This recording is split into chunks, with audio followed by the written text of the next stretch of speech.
I really think of how it's going to affect younger and newer musicians, kids who are saying, you know what, I'm too lazy to pick up a guitar and learn it. I'm going to have AI write this for me. And I feel we're going to see a new sect of music that is AI written and driven from newcomers who are just too lazy, to do it themselves. Lyrics as well. I think that'll be the first thing that other than artwork, in addition to that, we're going to see lyrics being written by AI. And that's going to be a fucking disaster.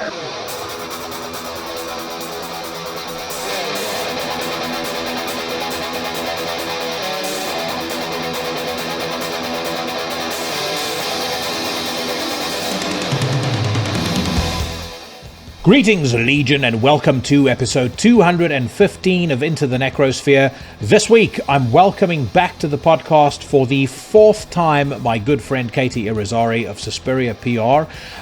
We spoke about a number of topics, and as anybody who has seen her previous appearances on the podcast will attest, she's not somebody who is shy in sharing her opinions, and we covered a broad range of topics, everything from AI and music to the upcoming Inferno Festival, where I will be appearing on a panel that she is moderating.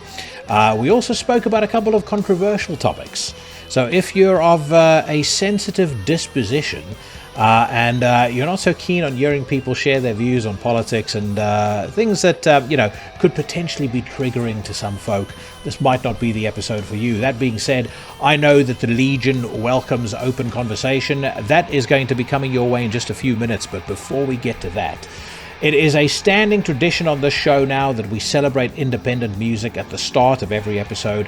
This week we travel to Australia for a one-man project called Convulsing. They just dropped their debut this past Friday, and you're about to get a taste of it right now.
Off an album called Perdurance, you just heard a track called Pentarch. The band is Convulsing. I say band, one-man project, spearheaded by the great Brendan Sloan, who is also a member of the band Alters out of Australia.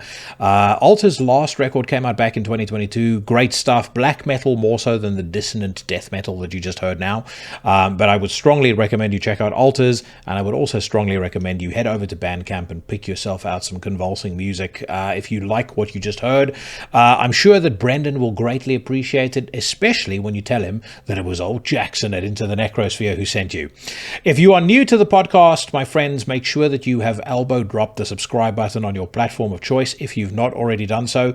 Continue leaving me those likes, those comments, the shares, the 5-star reviews on Apple Music and on Spotify. I really, really appreciate those. And of course, you can also support the podcast by following me on Instagram, Facebook, or X, and you can go to the Into the Necrosphere Teespring store and pick yourself out a t-shirt or a hoodie or anything that catches your fancy there if you want to, in a creative way, plow some money straight back into the show. You'll also be aware that I am a member of an elite unit of men, a cabal of content creators dedicated to bringing you intellectually stimulating, highly entertaining content from Monday to Sunday. And we start your week off every Monday with another installment of Horrible 666 presented by the great Brandon Legion.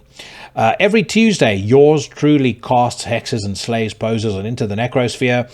I have got a lineup that is confirmed, so I've got the interviews in the diary, but as you all know, I'm a bit superstitious, so especially when it's big name guests, I don't really want to say anything in case those plans fall over, because as we all know, that's something that's not uncommon in this game.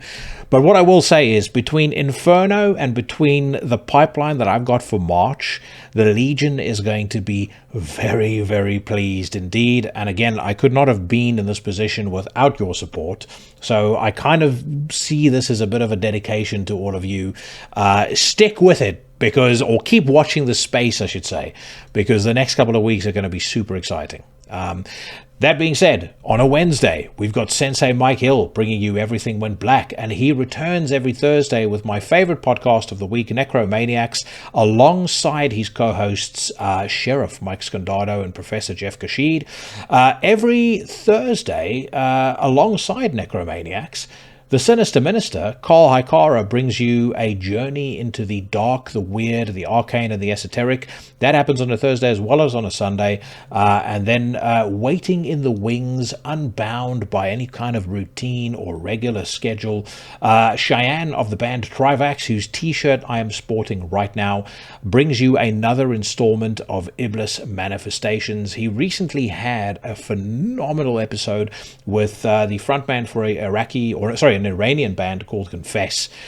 Strongly suggest that you check that out if you haven't done so yet, because the guy had an incredibly harrowing and inspiring story to tell. It is always top-notch conversation on Cheyenne's show, so make sure that you don't miss that, and make sure that you support all of my fellow horsemen of the podcasting apocalypse. Another critical thing: don't go anywhere when I'm done setting the world to rights with Katy, because I've got an hour's worth of news rant coming your way. And this week we're listening to new songs by Civerous, Inter Arma, and various other bands. I'm going to comment on the controversy surrounding Blake Ibanez of the band Power Trip, and much, much more. That's coming your way in about 2 hours' time. But first, sit back, buckle up, because this is Katy Irizarry of Suspiria PR.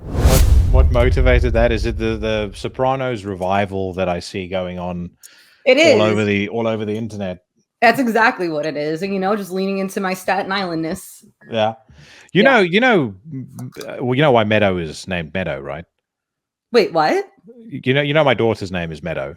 Yes, that's right. Yeah. Is that after Meadow from Sopranos? Yeah. Amazing. And I actually got Jamie Seliger to do a congratulations tweet the day that she was born. So wow, that's amazing. One day when she's of age, she knows where her name comes from.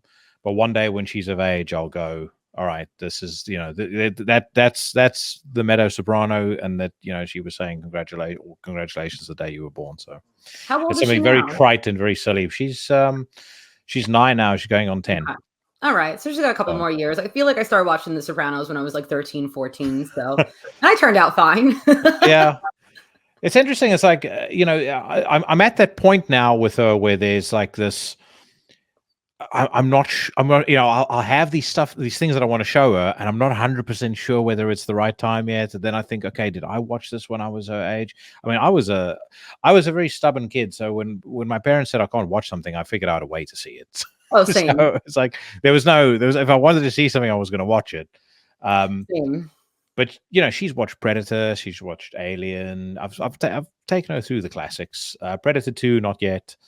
I kind of feel like I need to keep her away from sex, maybe. But then again, I bet there's a lot of people that would make the argument about, okay, well, you can't show her people with their fucking spines being ripped out, but you're afraid, don't make, she can't see a man and woman engaged in the act of love. So, well, I mean, I feel like, yeah, she could be a little bit older for that. I don't know. Yeah. I mean, I also feel like I went the direction of like gore and horror first. And then, I started listening to Nine Inch Nails and Deftones, and that changed everything. So, yeah. But I don't know. I feel like gore, it's fantasy. So it's a little different than showing her sex, which is a lot more real.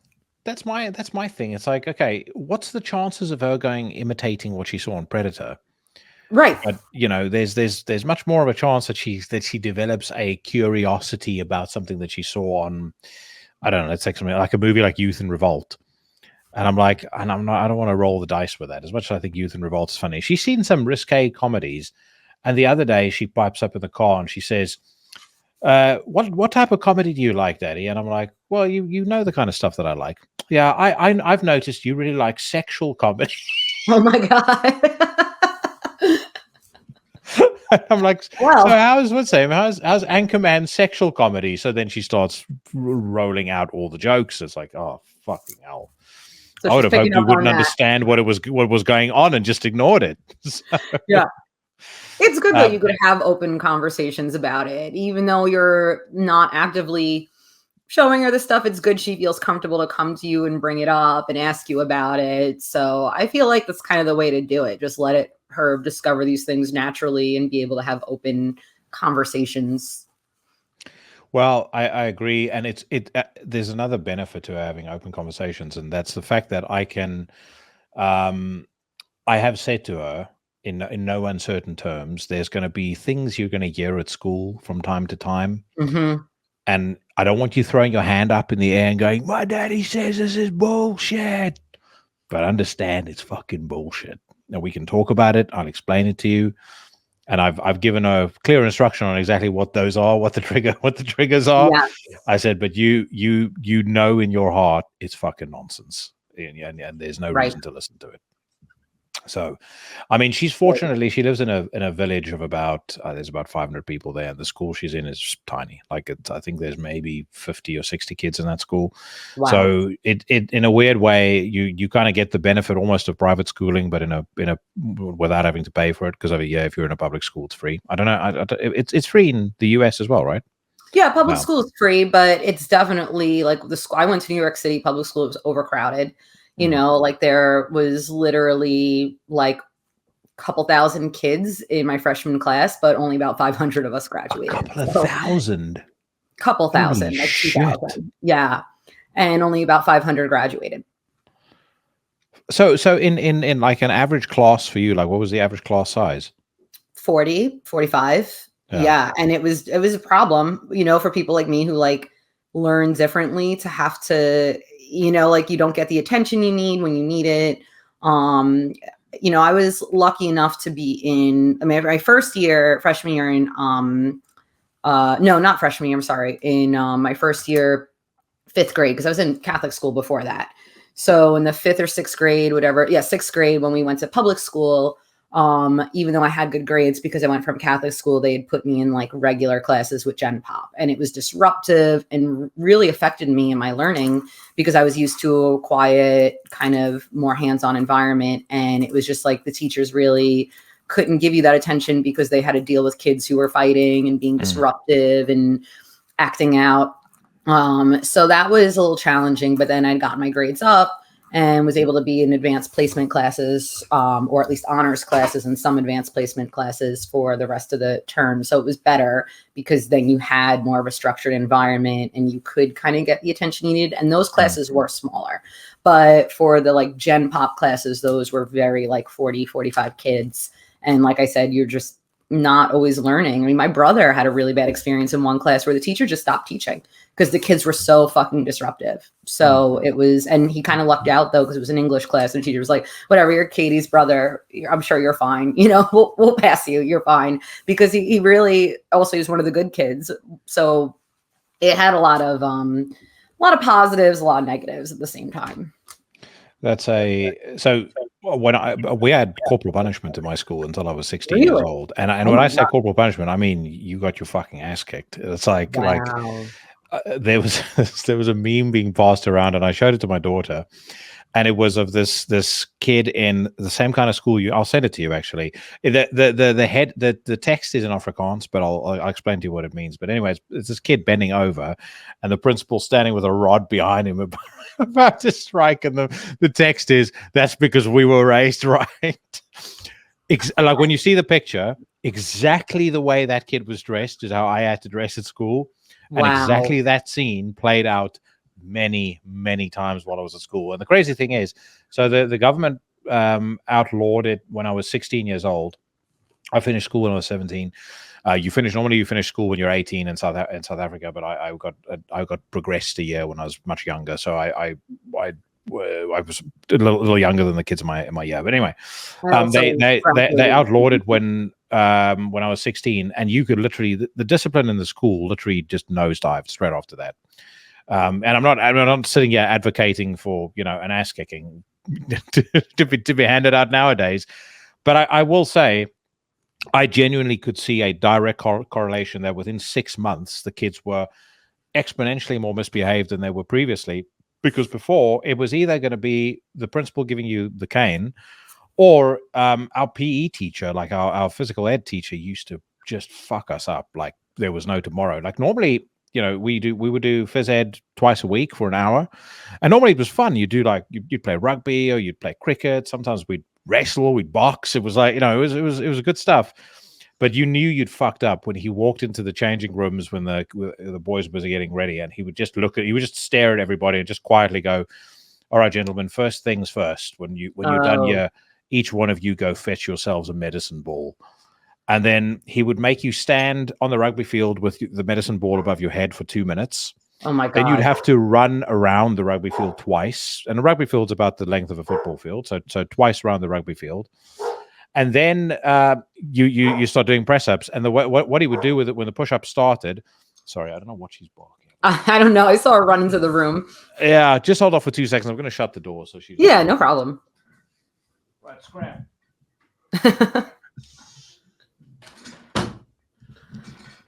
Yeah, so you'd be doing push-ups, and he'd be counting, like, and he just do it sadistically. It's like you're like 10, 15 in, and he's like, 1, 2, 3, 4. It's like, I don't hear you counting. We'll start from scratch. Wow. And he would do this to you for an hour. There'd be boys puking. There'd be boys like passing out, having to go to the school nurse. Yeah, that's it's crazy sometimes when I think back to it now. Like, it was just like I grew up in the most old school of environments that you could imagine. I mean, even like now, like nowadays, like when I think about like school fights and stuff like that, there were no knives or anything like that when I was young. But it was a given. If you were a boy, you were going to get into 3 to 4 pretty heavy fist fights at some point over the course of your school year. And it was an annual thing. Like if you got to September or October and you're like, I haven't been in too many fights just yet, you start thinking something's wrong. So that's very different. Similar. I mean, granted, I wasn't a boy, but I did go to a pretty rough school, and I'm small, so it was definitely one of those things where you have to kind of prove yourself. And like the first fight I got into was like 10 years old on the way home from a school dance, and like a girl pushed me, and I just had all this rage, just kicked her ass, but it worked because then I wasn't really getting pushed around anymore. And same thing, I probably got into a fight like 1 or 2 times every year until I graduated. And then, the Ender, which I have been pretty public about, which is when I got into a fight when I was like 21, 22, and I actually got arrested for it. So what, that was the end of my street fighting career. About that on this show. What happened there? Yeah, I mean, first of all, let's be real. Like, I was just very angry. And I think that's common for people in our world who listen to metal. Like, you get into metal because you're angry or you're depressed or you're, nihilistic. I feel those are like the most certain pathways that people just discover this music and connect with it. And I had a lot of anger and, had taken that out on a lot of people physically, and usually for sometimes stupid things, like someone would just say something, call me a slut or whatever, and I would just fucking beat the shit out of them. So this was, though, definitely more of a warranted type situation. I actually hadn't really been in a fight since high school at that point. I was well out of school, but I had a high school boyfriend who I was with, like, wasn't really with him officially till my senior year, but I started dating him or like seeing him when I was like 13, 14, on and off again. And then, we became official like senior year. And, by the time I graduated, I had all these really promising things going on. I broke up with him because it was like, he's actually regressing and he's addicted to drugs now and he's got problems. Whereas I'm entering college. I started an internship with Metal Edge magazine. I went to school to be a medic. Like, I was doing all this stuff and he was just like, not working, addicted to painkillers. So I broke up with him and he started dating this other girl after me. And his parents like still really liked me. They had photos of us all over the house still and stuff, and didn't really like this girl. She was also a loser. And she became obsessed with me and stalking me for years. And I'm telling you, this is from when I was like 17, 18, kind of started even before that, where she hated my best friend for a very similar situation. And, that's actually how my friend and I became friends. Like, I met her in a bathroom at a show and she was like nervous. And I was like, what's wrong? And she's like, there's this girl here and she wants to kick my ass because she's dating my ex-boyfriend. And I'm like, fuck that. Like, we're going to hang out and she's not going to bother you. And we became friends. And this girl kind of then, after she started dating my ex, just became obsessive, stalking me, bullying me. I mean, I was actually afraid of her because she was fucking crazy. And like, to be fair, maybe it's not even like right for me to call her crazy because she actually was admitted into a psychiatric ward and yeah, there was like real genuine instability there. Yeah, diagnosed with schizophrenia. And the catalyst of that was also me. She was at a party that I was apparently invited to. I didn't even go. I don't even remember being invited to this party, but people were like, yeah, we invited Katy. And she started self-harming in front of everyone at the party because I was invited. Like, she had serious problems. And a lot of that, I mean, she projected on me, or just like, my presence in her life made her even unhealthier, which is I do not blame myself for like that. Again, like, no. Plenty of people have dated my ex, have fun. I've dated people who have exes. I don't care. Like, I'm a fucking adult. This is the way life is. So it had just gotten really ridiculous where like anytime I'd see her in public, she would just get crazy. And like I said, at that point, I had put a lot of the violence behind me. I was an adult. I was, had a career when I was working at Sirius XM, and I just like didn't want to ruin that. And one day I snapped. Like, we were at like a block party and she was there. And it's funny because the friend of mine, the one who also had problems with her, I actually texted her and I was like, can you come here and like come get me because I'm drunk and, Tiffany is here and like I'm just getting a bad vibe. Like, I need to get out of here. Like, something's down today. And she was like, no problem. Before she even got there, as I'm walking to like meet her, Tiffany just decides this is the time where she's just gonna shove me and, just have words with me, call me like a slut or something. And I remember I had a drink in my hand, which I threw in her face, like Real Housewives style, obviously, which is actually kind of fucked up because she was like sober, like in rehab at the time.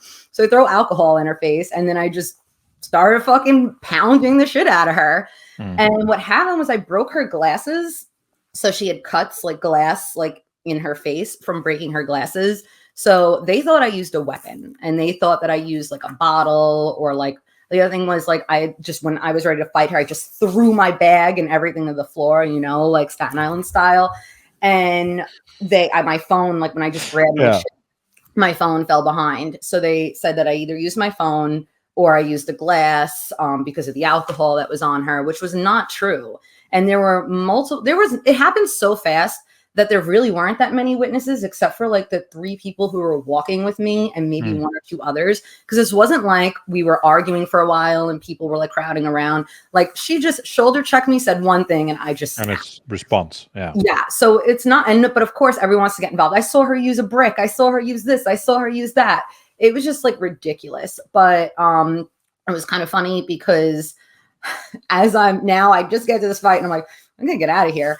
And I start running I'm wearing like a dress and high heels, by the way. Like I was dressed up and I'm like running to the corner, like in my heels. And there's my friend who I'd call, just walking around the corner to come see where I am. And I'm like, I just beat the shit out of Tiffany.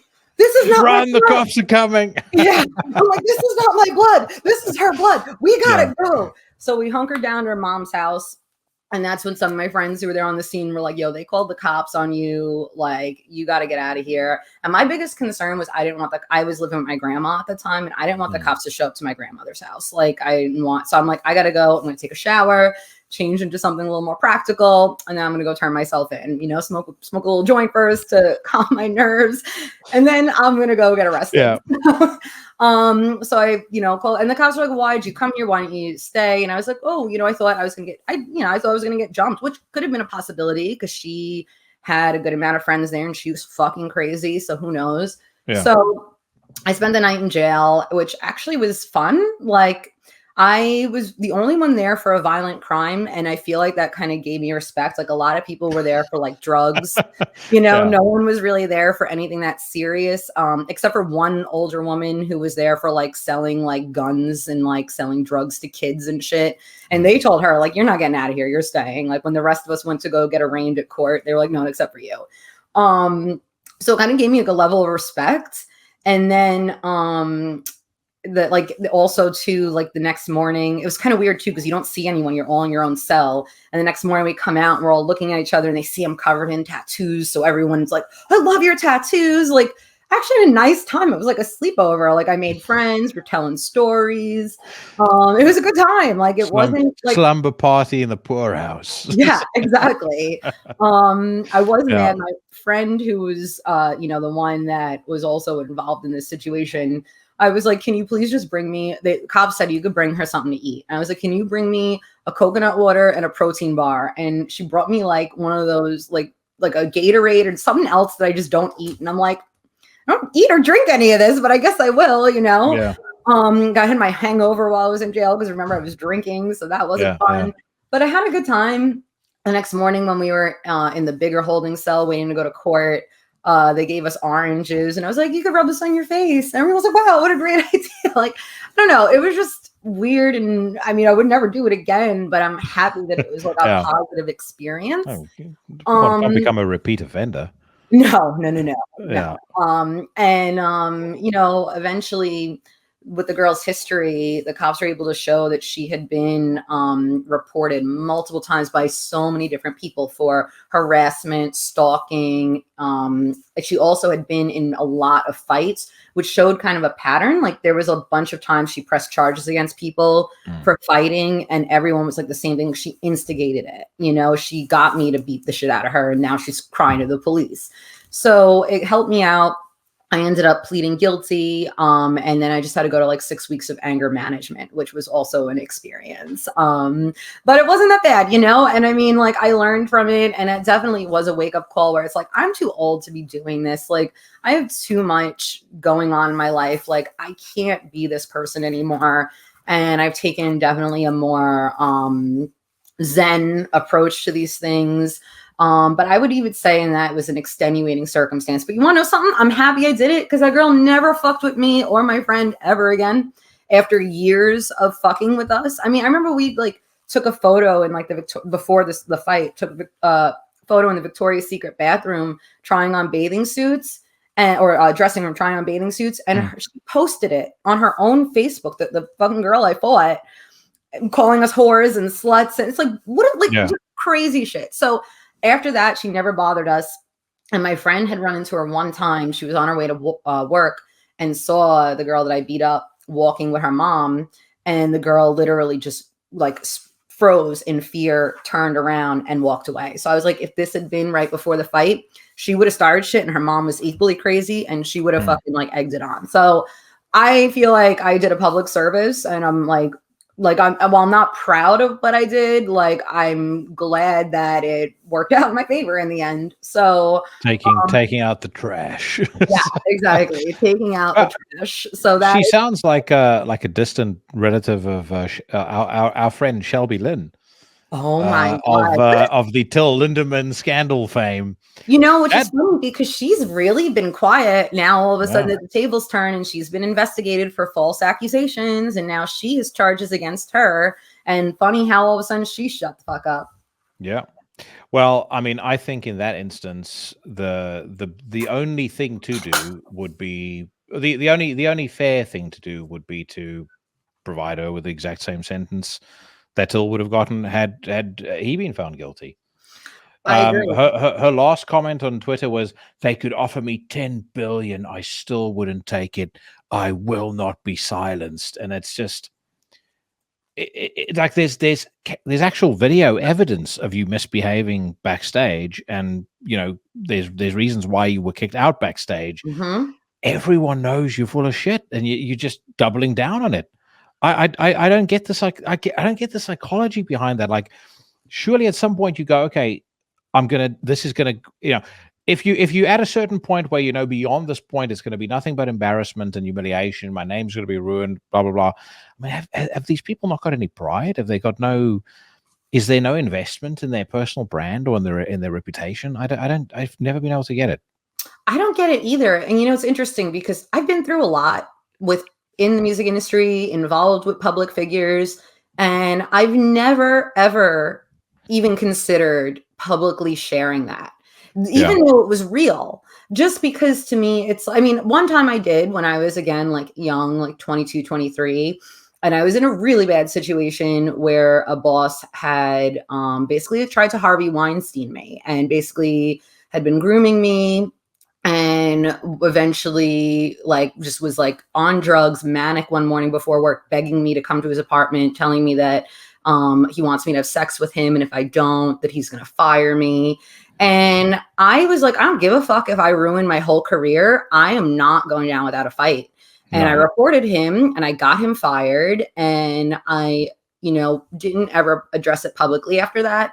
But then I found out he was managing a young female artist, and it really made me uncomfortable. And I publicly outed him in a blog for XO Jane that ended up getting like 10,000 views, shared everywhere. And I really, at that point, looking back again, like, would I do it again? No. Actually, what I should have done and wish I did was press charges in addition to getting him reported and filed a lawsuit. Because that would have been enough to, I think, stop him from working with another woman. But again, I was young and I was just happy that he was leaving me alone and didn't consider, fuck, he could do this to someone else, until that reality was presented to me. Yeah. But since then, after having the experience, I've never considered I'm going to publicly out this person. I'm going to do this. I'm going to do that. Because it's a losing situation. You know what I mean? Like, it's always going to be he said, she said. Yeah. You're never going to have facts presented to you. And like I said, if something on that level that bad happens to me, I'm going to the fucking police this time. I'm going to go and sue and take every last penny. That to me is what you should be doing if these things really happen. And Shelby did go to the police, who determined you're fine. There's nothing in your fucking system. We can't prove that any of this happened.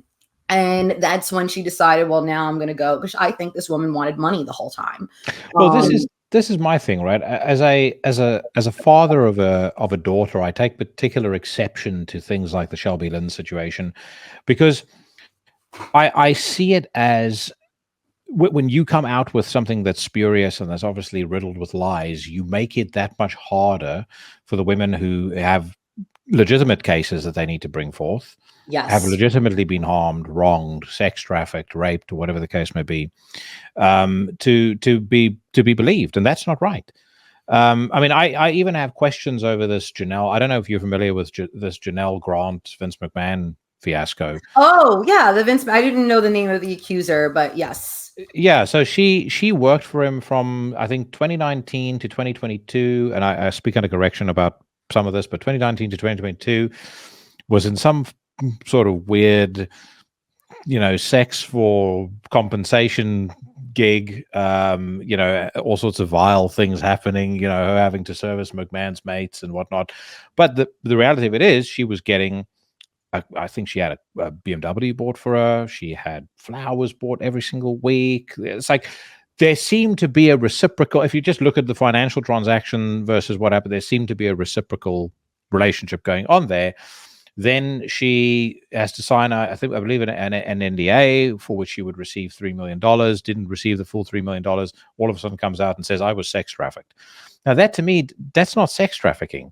That feels more like prostitution to me. So again, for me, like for anybody who's been legitimately sex trafficked, that does their case harm when somebody comes out and goes, I didn't get enough money, so now I'm suing the guy. I agree. And you're right, because that whole thing, I mean, let's be real. Vince McMahon, at the end of the day, whether this is true or not, has a litany of a sordid history, and he deserves whatever comes for him. I mean, he should have been in prison a very long time ago. But at the same time, I agree, because it's kind of like, why are you coming out with this now? And as an adult person, you can, like, it's different when you're young, you're a child. Yeah. You don't know any better, but as an adult person, you can walk away, you can leave, you can take that BMW and drive far away and say goodbye. So you're right. There is something suspicious about this. And like you said, this is one of the biggest issues I have with false accusers, because yes, when this does now legitimately happen to women, they're afraid to come forward because they're afraid they won't be believed. And it does delegitimize them. And it's just, I mean, I don't remember actually if you and I spoke about like the Marilyn Manson thing as well. No, we didn't. But again, it's another thing where it's like these women have come forward, and which, by the way, some of these cases have been dismissed, have come forward and said he did X, Y, and Z. And it's like, I get being in an abusive relationship and being too afraid to leave, but it's like, but why did you stay silent for this long? Why did you not go to the police then when you had the evidence that could have actually done something, instead of just doing it now and hoping people take your word for it? And it sucks, because let's say it did happen. I wasn't there. I don't know. But again, it just seems odd. Like it's just, and again, unfortunately, there's been so many instances of false accusers that it is harder to now believe, and you do have to question when people come forward without evidence like that. But yeah, it's just, and like I said, with Vince McMahon, I have really no sympathy anyway, just because, like, I don't know, did you watch Dark Side of the Ring at all? That series that was on? Yeah. And I mean, this man was complicit in a murder cover-up, in a domestic violence case. He was complicit in the murder, or not murder, but the death that was accidental, but absolutely could have been prevented, of one of his performers. And I mean, the list kind of just goes on. So at the same time, I'm just kind of like, true or not, you know what? He deserves. I'm about to say, like, the karma's a bitch. Yeah, exactly. Yeah. It's just like, whatever it takes at this point to take this man down. But I agree. It's kind of like you were getting all these things in exchange and you still kept doing it. You could have at any point said no. And again, if you depended on the money, you could have said no and sued and gotten more money. And I was about to say, gotten a lot of money. Yeah, exactly. So it's just, to me, that whole thing is just kind of sus.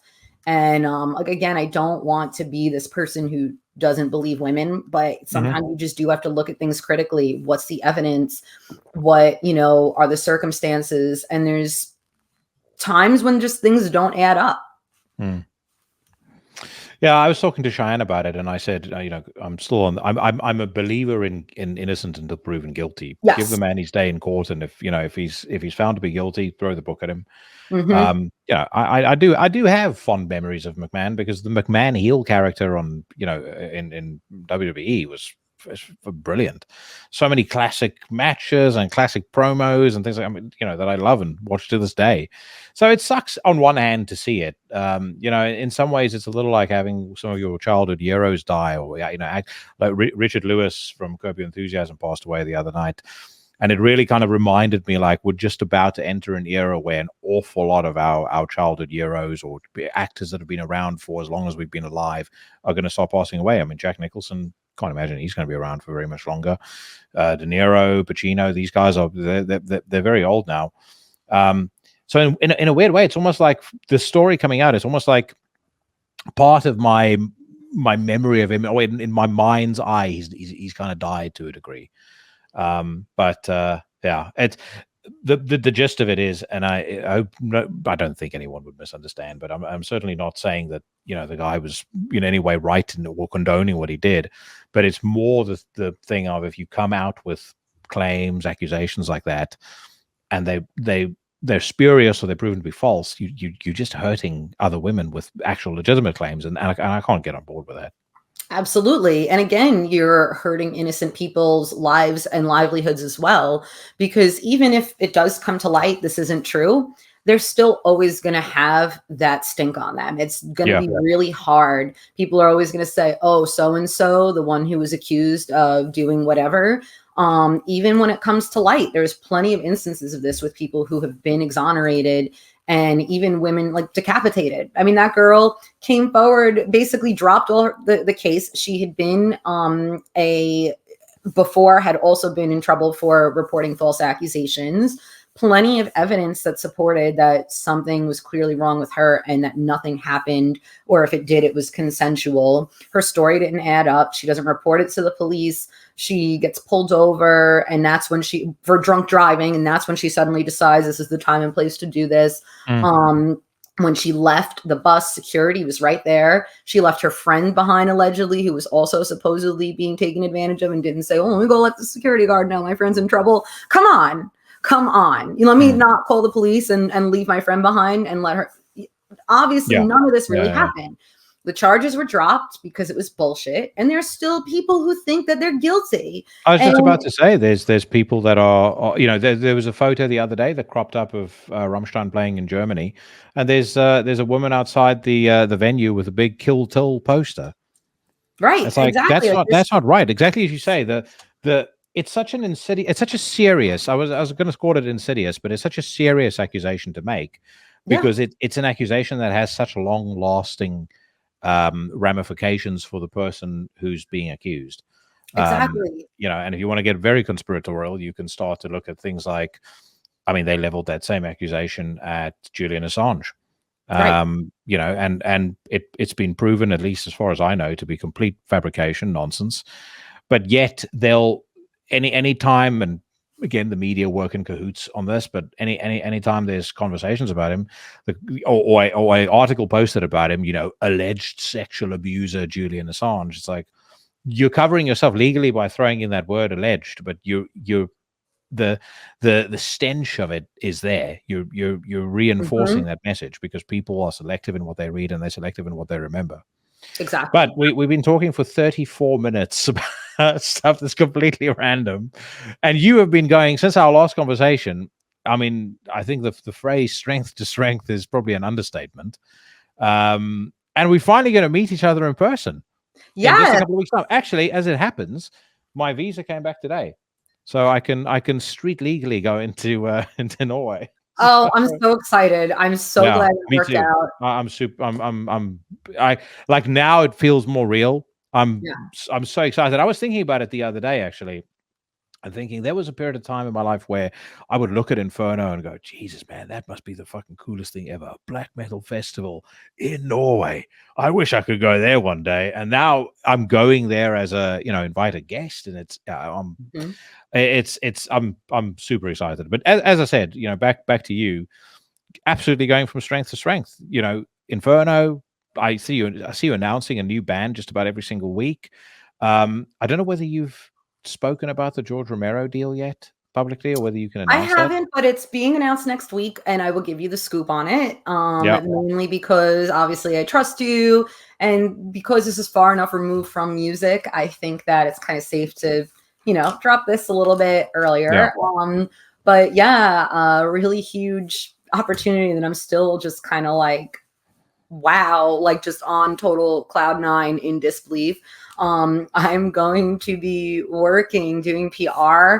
I can't even say it without like just smiling from ear to ear for the 45th anniversary theatrical re-release of George A. Romero's Dawn of the Dead. And this is incredible. huge for me. Like I am a huge horror fan. And this actually opportunity came through the work that I've been doing with Claudio Simonetti, of course, because he scored the movie. And I'm just really thankful for this opportunity to be able to do it. And it's going to be really cool. It's coming to like malls, drive-ins. It's in North America only, Canada and US. So sorry, friends in the UK and Europe, but it's just really exciting. So this is huge for me to be able to be a part of something like this and a film that is like one of the quintessential zombie movies. Mm. And it's also an opportunity for you to add another string to your bow because, it's awesome the stuff you're doing in music, but just from a career perspective and, if we're honest, a financial prosperity perspective, getting your foot in the door with film is a pretty big deal. Exactly. And that's kind of what I'm hoping. And like this year too, I'm deliberately taking on less work. I know we've spoken on this in this podcast last year. It doesn't look like that, by the way. It doesn't, no. And it doesn't feel like that either. But I've been saying no to quite a lot. And I mean, this was kind of the exception because this is literally an offer I can't refuse, right? Going back to the, mafia references that I'm offered this. But for the most part, I'm really not taking on work until like April, like after Inferno cycles through and a couple of my tours in March are done. A couple of my releases are out. And the summer, I plan on keeping it really light so I can, enjoy leisurely time by the pool and the beach. I am taking a financial hit, obviously, by doing that. But at the same time, it's like, maybe I can in the future do less work for more and supplement with income doing stuff for film if this ends up taking me somewhere else. So, but I am trying to just kind of like reprioritize things this year. I mean, I really started focusing on that last year, but also last year, so determined to prove myself, just said yes to everything. And I realized that was not the best way to kind of approach things because I ended up kind of overwhelming myself again. So this year I'm just kind of being a little more selective, especially genre wise. Like I've had a couple projects come my way that were like hardcore or punk, and I've like just sent them somewhere else because that's not my wheelhouse. It's not really what I'm into. That's not, I don't really know what to do with that.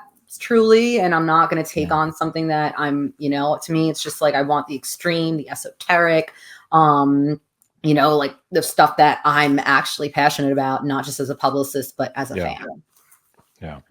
So the just out of interest, I mean, without revealing too much, like as you were talking about proving yourself, so as you build your reputation, as you start to, get runs on the board, as they say in the UK, does your value go up? Like, do you move higher up the value chain to a point where you can legitimately demand, or not demand, command more money for your services, to the point where, as you say, you can do less work for more money?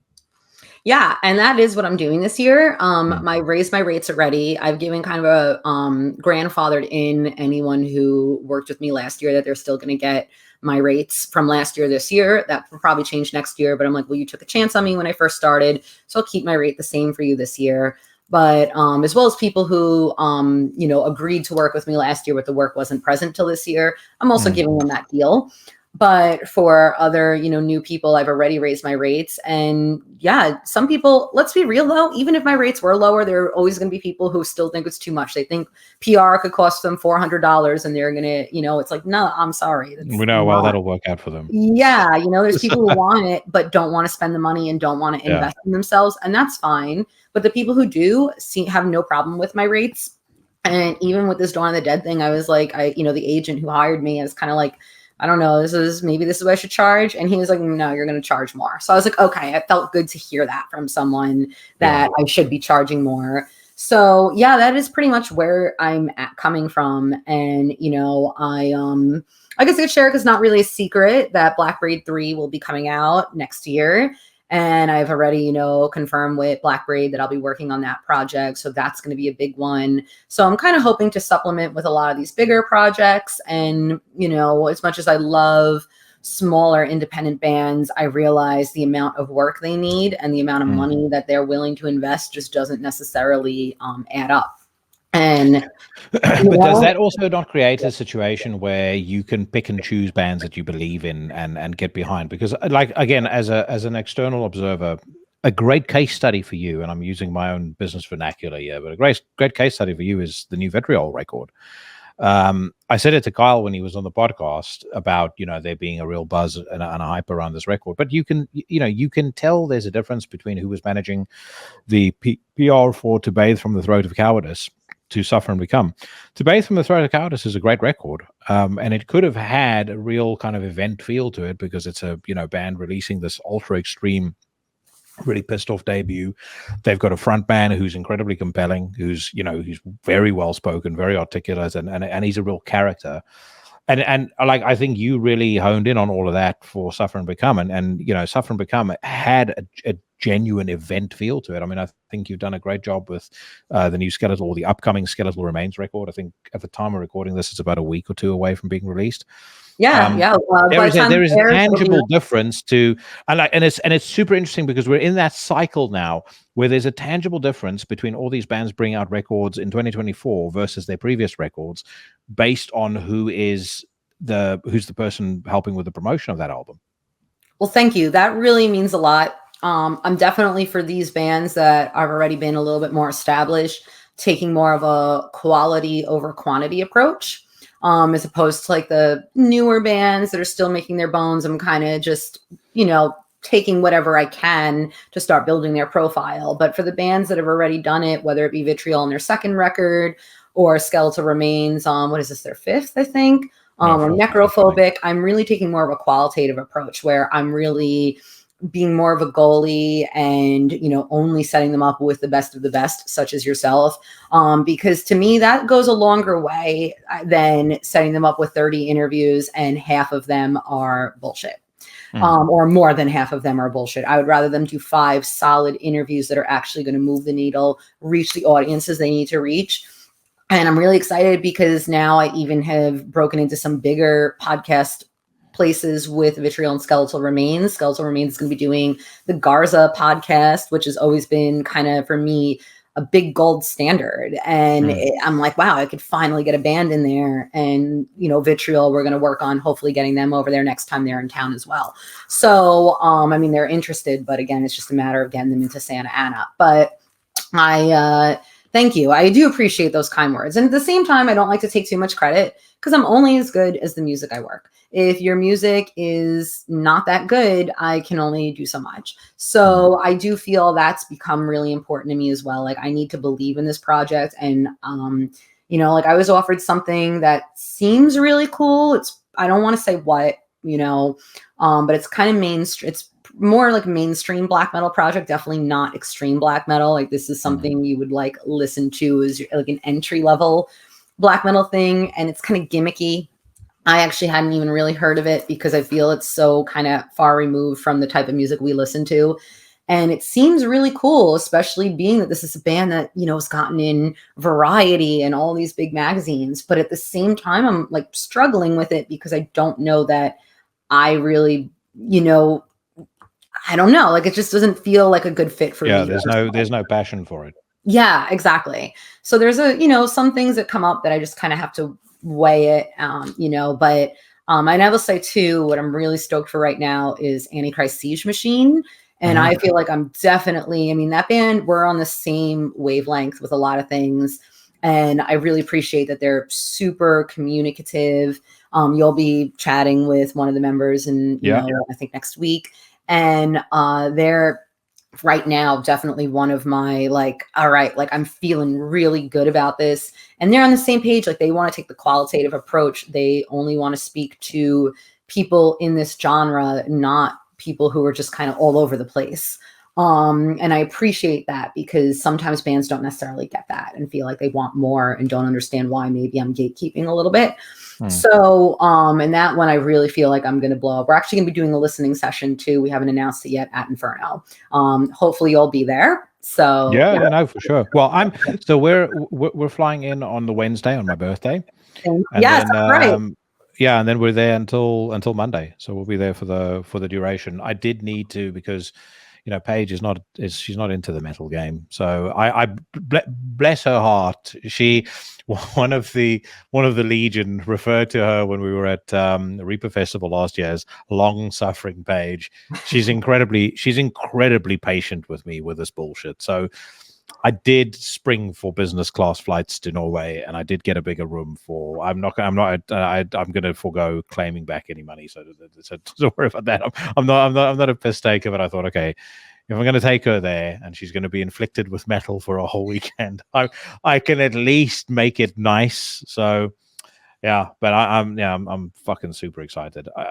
There's a couple of bands that I'm very keen to see and very keen to potentially talk to. I'll catch up with you about that later. But yeah, super excited and fucking very excited about the panel too.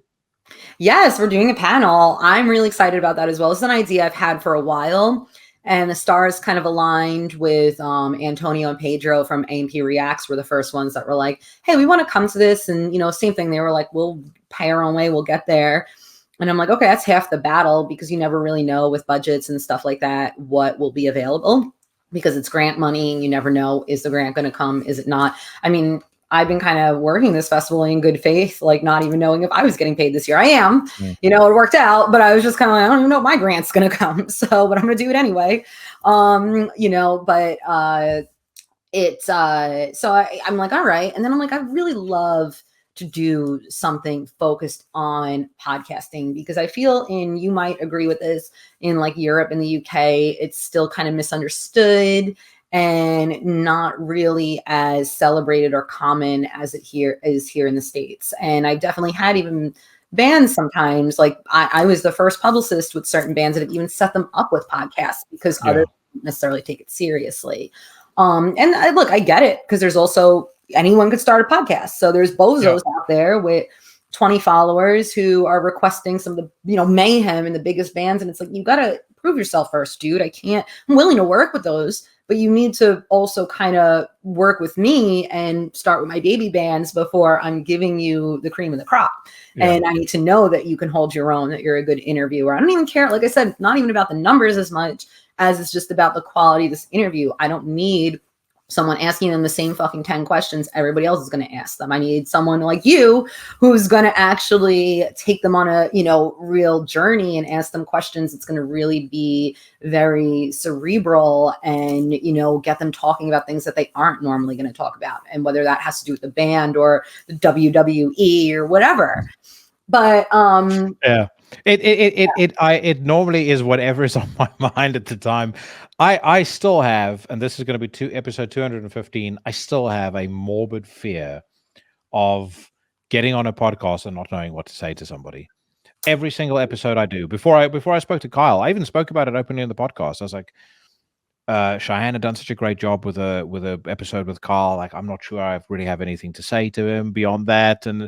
And then all of a sudden he's on, and 2 minutes into the conversation, I was like, okay, this is going to be fucking fantastic. This is going to be like a landmark episode. So I always wrestle with that, but I can tell you the statistics. So just not including YouTube, the actual stats on my podcast in terms of audience: 38% United States, 13% United Kingdom, 11 bordering on 12% Australia. That's partly, I would hope, because I have shown the Australian metal scene an extraordinary amount of love. Yes. Deservedly so. In spite of the fact that I continually mock their Prime Minister, Canada, Ireland, 4.6%, Sweden, 3.5%, Germany, 3%, the Netherlands, 2%, Finland, 1.7%, Spain, 1.4%, Norway, 1.4%. But yeah, United States is the biggest, and it always has been. Yeah, which I'm not surprised. And I'm not surprised that UK is second, because I also feel that's another territory where podcasts are emerging and being taken more seriously. So I just wanted to do something that can kind of introduce a European audience to why podcasting is so important, especially in America, where print is pretty much dead. We have like 3 print magazines. And I'm pretty sure that the American prison system is what keeps print magazines going. Because when I had my first internship, it was at Metal Edge magazine. I was 17 years old. And one of the things they had me do was go through fan mail, and 90% of that was coming from like San Quentin prison, Corpus Christi. They were coming from prisons because they had nothing else to do but get magazines, read them, and then send in a letter and hope someone gets back to them because they're bored. They're in prison. Some of them, I also wondered, we might be on death row because of the prisons that they were in, like Corpus Christi, for example. So, they're really, for me, podcasting has become a place for community building. These are all things we're going to talk about. It's also too interesting because you don't have as many, when you're an independent podcast specifically, as many parameters as if you are a corporate or mainstream entity. You don't have to sit here and say, we love the new Sleep Token and the new Metallica, because you have to. You can be honest about it, and you can actually cover what you genuinely care about. And that creates this authenticity that makes people more inclined to, I'm going to listen to what Jackie from Into the Necrosphere is saying, rather than I'm going to go see what X, Y, and Z website is saying, because I know they're just going to be promoting the same fucking 5 bands, I mean, you'll see on some of these, I don't want to mention names, but some of these major, and we are going to have Frank from Metal Injection, because he, compared to a lot of these other mainstream sites, is not just mainstream. And, Metal Injection is very inclined to still take on and, interview smaller emerging artists. And I appreciate that they still have authenticity behind them. And Frank was among the first of these bigger websites to recognize that he needed to go digital. So I really also want to hear from him, just kind of, again, mix it up. And, he's done a lot for music, but other unnamed websites out there, people will just constantly comment whenever they post something. But what does Corey Taylor think about this, as a joke? Because that's what they're becoming. They're becoming a parody of themselves. So this is all. I mean, I don't want to talk too much into it because we're gonna have a good 45 to 60 minutes to talk about this, which I don't think is going to be enough. People can see a sneak preview of what's coming. Is it going to be filmed and streamed? Because I've had a couple of the Legion ask about that. So yes, I'm going to film it. I'm going to bring my GoPro. I'm actually going to film a lot of things while I'm there and make my own content as well. And then we're going to put it on YouTube. We'll talk about that too. If we want, because I'd love to see if Frank wants to make that a Metal Injection exclusive, just because, again, they have a larger audience. Or if he'd be cool with everyone sharing it on their channels, you, Cheyenne, Pedro, and everyone. So we'll talk about that on when we all get together on Wednesday night before our chat. Cool. Yeah, and I'm going to bring my camera and my Rode go-tos along with me so I can do face-to-face conversations. But excellent. And like I told Cheyenne, it's kind of a free-for-all. Because the backstage at these clubs are small and chaotic and so many people, you really don't have an artist pass, but you will have access to conference rooms and stuff at the hotel, which is the artist hotel, to do your interviews there. And it's better because it's quiet. It's not chaotic. There's going to be a few bands. Like, I've gotten a lot of requests for Dimmu Borgir. They, just because of their production and being like a fly in, fly out, not going to be available. But at the same time, there'll be plenty of other bands who are going to be sticking around the whole weekend. So we'll take care of all that. Obviously, too, I also got some requests for At the Gates. That's not happening either. So no, that's fine. Neither are on my list. I'll send you the. I'll talk to you when we're done. About who's ideally on the list. But it's I think it's very interesting what you said about integrity. I mean, I maybe to my own detriment, sometimes a little too freewheeling on the news rant about what I think about stuff. I mean, there are certain bands that I will never be able to have them on the podcast. I could never have Nurgle on the show. What about a School of Grind? And now a Squella Grind definitely won't be on, and I wouldn't be able to have Patrick Mamelli on anymore either. As much as I actually like Pestilence's music, but this fucking shambles with the AI cover. And for me, what was egregious about that is, why would you pick a fight with your fans? That's the thing I couldn't understand. It's like, your audience is telling you this fucking sucks, and you are basically telling them, you guys are wrong, we're right. It's like, this isn't 1991 anymore, mate. There is a great death metal band putting out an album every Friday consistently, whether it's the 1st of January or the fucking 25th of December. It's not like it was in 1991 where, there's like 2-3 great records that come out maybe every 3 months, every quarter. Now it's constant. And people only have so much time and so much money to invest in a band. If you try and pick a fight, pick an argument with your audience, you're messing with fan loyalty at your absolute peril, in my view. And I'm curious to get your take on this, but I think as we segue into the AI conversation, I genuinely think at the heart of this whole AI thing is the fear. It's not about album covers, it's not about music videos. It's the fear that if you are willing to, in a scene that's so embedded with the DIY work ethic, if you're willing to put out an AI album cover or an AI music video, you're also, by extension, most likely willing to have AI write your riffs or AI record your music. And I think it's a matter of when, not if, one of these big bands is going to be caught out having put out an AI record. Oh yeah. I've got no doubt about it. I can place some public bets too on who that may be. I'll tell you offline who I think will be first. Oh my God. Okay, yeah, let's talk about that offline, because I have some ideas as well, and I wonder if we align. It's definitely coming. It is. There's no two ways about it. It is definitely going to happen. I agree with that 100%. And I mean, I have a lot to say about the AI situation. Number one, yeah, absolutely. Who's to say? And I don't even think it's going to affect so much the older guard. While yes, I know you and I definitely have an idea of bands that might do this. I really think of how it's going to affect younger and newer musicians, kids who are saying, you know what, I'm too lazy to pick up a guitar and learn it. I'm going to have AI write this for me. And I feel we're going to see a new sect of music that is AI written and driven from newcomers who are just too lazy, to do it themselves. Lyrics as well. I think that'll be the first thing that other than artwork, in addition to that, we're going to see lyrics being written by AI. And that's going to be a fucking disaster, because when you see text that AI needs to write, it's not cohesive. It's not coherent. It's usually factually wrong. But yeah, I absolutely agree with that. You can get Google Gemini to do it for you, and yeah, well, that's as woke as it gets as well. That's what I was also going to bring up. There's all this ethical. Obviously, there's number one, the ethics of this taking jobs away from people who need them. But now, yeah, when you go on and ChatGPT also does this, or at least it did. I don't know if it still does. I do not use these services for anything. I would rather sit there and fall down the rabbit hole and do my own research and know it's right than go to AI and have them give me information and just assume it's correct, because chances are it is not. And but at the same time, they're not ethical, because they're now programmed to give opinions, which and those. So if you go to, I remember this was in ChatGPT. If you go and you say, hey, I'm white, is that okay? No, you have white privilege. It's not okay. Hey, I'm black. Is that okay? Yeah, high five. And again, it's like, so it's already promoting racism.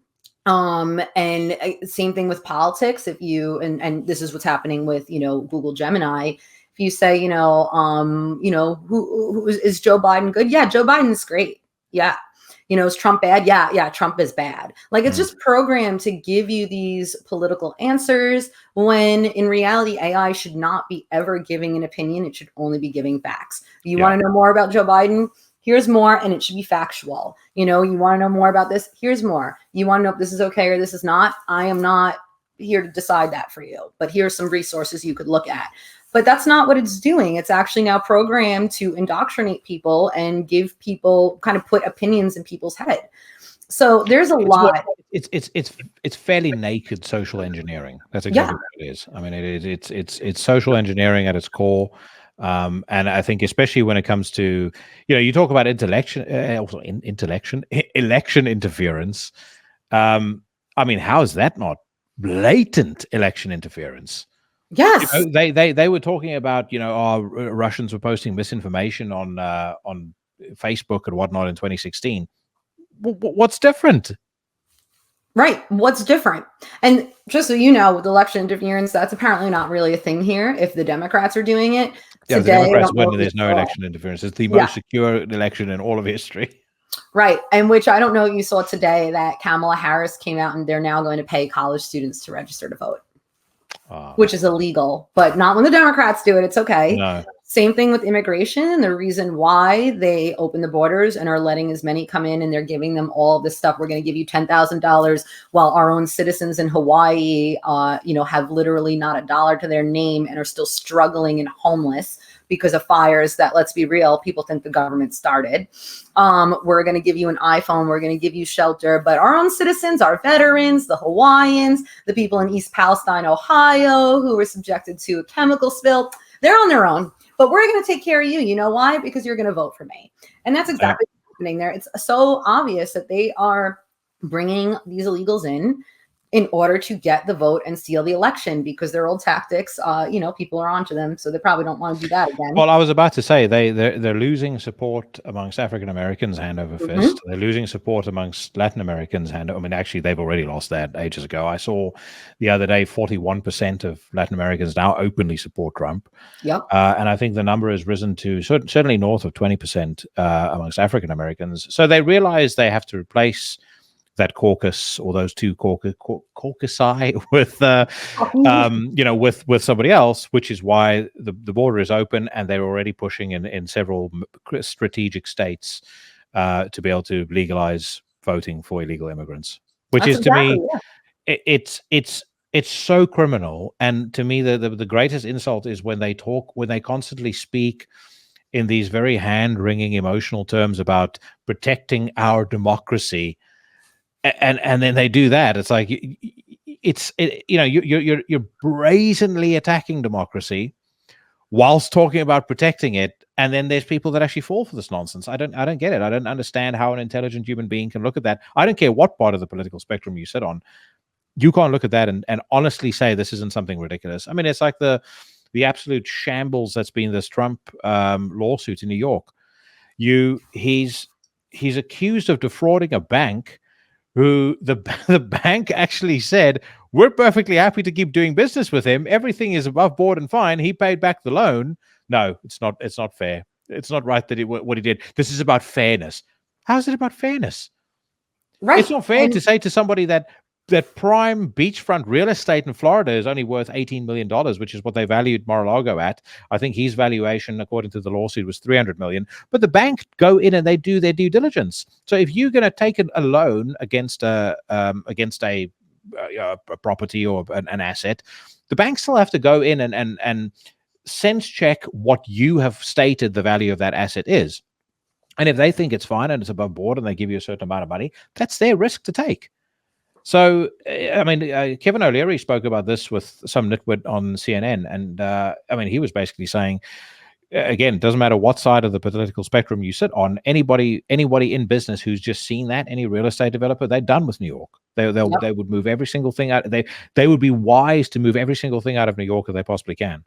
But I mean, for me, when it comes to elections, especially this upcoming election, it's about outcome. If you're happy with, if you think, needles decorating the street is edgy and cool, if you think that crime like they have in Chicago is great to be around, fine, vote for it. But you don't really have. You're in a free society. You can say what you want, but you don't really have the right to complain. You voted for it. You deserve it. I've got no sympathy with anyone that voted for that bullshit. I don't have sympathy. The people who voted for it, you know what? You made a mistake. I don't have sympathy if they vote for it again, and they will. And that's what I'm really concerned about, is how many of those people seem to be unhappy, but will still vote for Joe Biden just because they've been brainwashed to just hate Trump. And again, we've talked about this. Is he great? Was he the best? No, he is flawed like anyone, and he's had, his own issues. But at the same time, we were at peace when he was president. We were not in war, whereas now the world is in multiple wars, which we're funding. And that to me is the most egregious of all, where, we can't take care of our own American citizens, but we could take care of everyone else. And, veterans are now suffering. Lower income communities are suffering. I don't know if you saw what happened not too long ago, maybe like a couple of weeks ago, in Foxborough or Boxborough, I get them confused, Massachusetts, which is like not far from Boston. They made it a sanctuary city, and they're busing in the illegals. And what they did to accommodate them was they closed a YMCA that was in a predominantly low income and Black neighborhood that those people were using. Those kids could use the pool, they could use their resources, and closed it for the illegals. And there was this one man, and it was really powerful. to watch, and he was freaking out on the police. And even the police were like, we know, man, we're sorry, but we can't do anything. This is what the mayor told us to do, but we hear you and we're sorry. And freaking out, saying, I work 40 hours a week, but because of inflation, I am homeless. I depend on this YMCA for me and my family. And now you have closed that and completely screwed your own citizens who's lived in this city, in this neighborhood for 40 fucking years. And you fucked us over for people who were coming here, who have no business, who you're just letting in with no plan and taking resources from us to give to them. And again, it's like, no one says anything about this. And again, it's like, well, you all claim to be so anti-racist. Why are you going to sit here and be complacent and be quiet about what's going on with the Black community and how they're being affected now by the immigration crisis? I was about to say, and they are out. The impact is outsized on that community because lower skilled workers coming into the country are going to drive down wages, and it hurts them. It doesn't. It certainly has far less of an impact on higher earners that work on Wall Street or whatever the case may be. But the problem is most people don't know. They are led by emotions. Everything is emotions first. They don't know how anything works. I mean, Mike Hill and I obviously have very different views politically, but he said the truest thing on his podcast a while back. Most people don't understand basic civics. They don't understand how things work. I'm not against immigration, but I am against just this open border policy allowing anyone in. Trafficking. Trump, at least, was when people were coming with minors, he was doing DNA tests to make sure they were actually related, because he knew that this is how cartels traffic children and how they get in quicker. And they found that some of these children were absolutely not related. They had been kidnapped and used so that these people can get across the border easier. And many of them had quite significant evidence of having been raped multiple times on the journey into coming into the United States. Exactly. And I'm sorry too, but any parent who's also going to willingly let their kid jump over barbed wire and take them on that dangerous journey, you're a shit parent. You're taking them out of danger, but putting them in danger to do it. It doesn't make any sense. And, come in legally if you have children. Do not subject them to that kind of trauma. But now Biden did away with that. And they're finding unaccompanied and abandoned, not just minors, but babies and toddlers. And no one wants to talk about that either. And it's just getting so ridiculous that it's becoming a huge crisis in every sense of the word. And it's even causing a crisis for the immigrants who are coming here because there's no fucking plan. They're just shoving them in a hotel, paying for things. But then what? Yeah, well, I mean, eventually you either have to start increasing the taxes on the populace to pay for it. Like there's a think tank in the UK that said that because of the UK's lax approach to immigration, the tax burden is going to have to increase by £100 billion, and the same thing is going to happen to the US. You can't have a system of significant levels of entitlements the way that the US or the UK have, and just have people taking, or having more people taking from it than are putting into it. That doesn't work. No. And again, they've also been very clever in the way that they've conflated any criticism of this with racism, because it's got nothing to do with racism. It's got a lot more to do with common sense, and a lot to do with, if you're going to bring people in, exactly as you say, there has to be a plan with them. There has to be a means to support them, and they have to be able to thrive within the system, because if they can't thrive, I mean, eventually you'll start to have the social ills that go along with people that have been displaced, don't have jobs, unable to make ends meet through legitimate means, etc., etc. And it doesn't just stem from the immigrant community. It will then flare up in poorer communities across America, but maybe even, actually, frankly, if you look at the UK, some middle income communities. But it'll originate from that poor policy.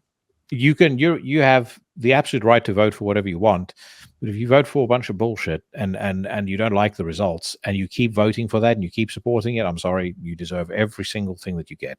Oh, absolutely. And again, it's like, I see people who I know voted for Biden complaining about him, but they're going to vote for him again. Yeah. Because it's just like this weird, it's like pathological. And it's also a big flaw of being a two-party system. and brainwashing people to believe that your best bet is this two-party system, because it's not. Yeah. We need to have, and even with like RFK, who I don't fully agree with him in a lot of things, but there's also a lot of things that I'm like, well, I'll still take this guy over Biden if it comes down to it. Yeah. Even though I don't think that he's the right choice. But at the same, it's like people won't even entertain that just because he's on a different ticket. And that's been a massive problem as well, where everyone is just so laser focused, they will not even consider that there's a third party or a fourth party as well, that it's now setting us up to fail, that we will never be able to break away from a two-party system either. It's just so many issues. Like you said before, threats that they're claiming this is a threat to our democracy. They are not a democracy. We are a fucking banana republic at this point. Like, this is just getting ridiculous. And this year too, I don't want to pay my taxes. I've never, ever in my life considered that until this year, where I'm like, what are my taxes actually funding? They're not funding education. And if they are, they're funding woke education and indoctrinating children. It's not funding healthcare. And if it is, it's funding butchery on children, not actual healthcare on the people who need it. Our citizens, our infrastructure, it's going instead and funding destruction and death and war.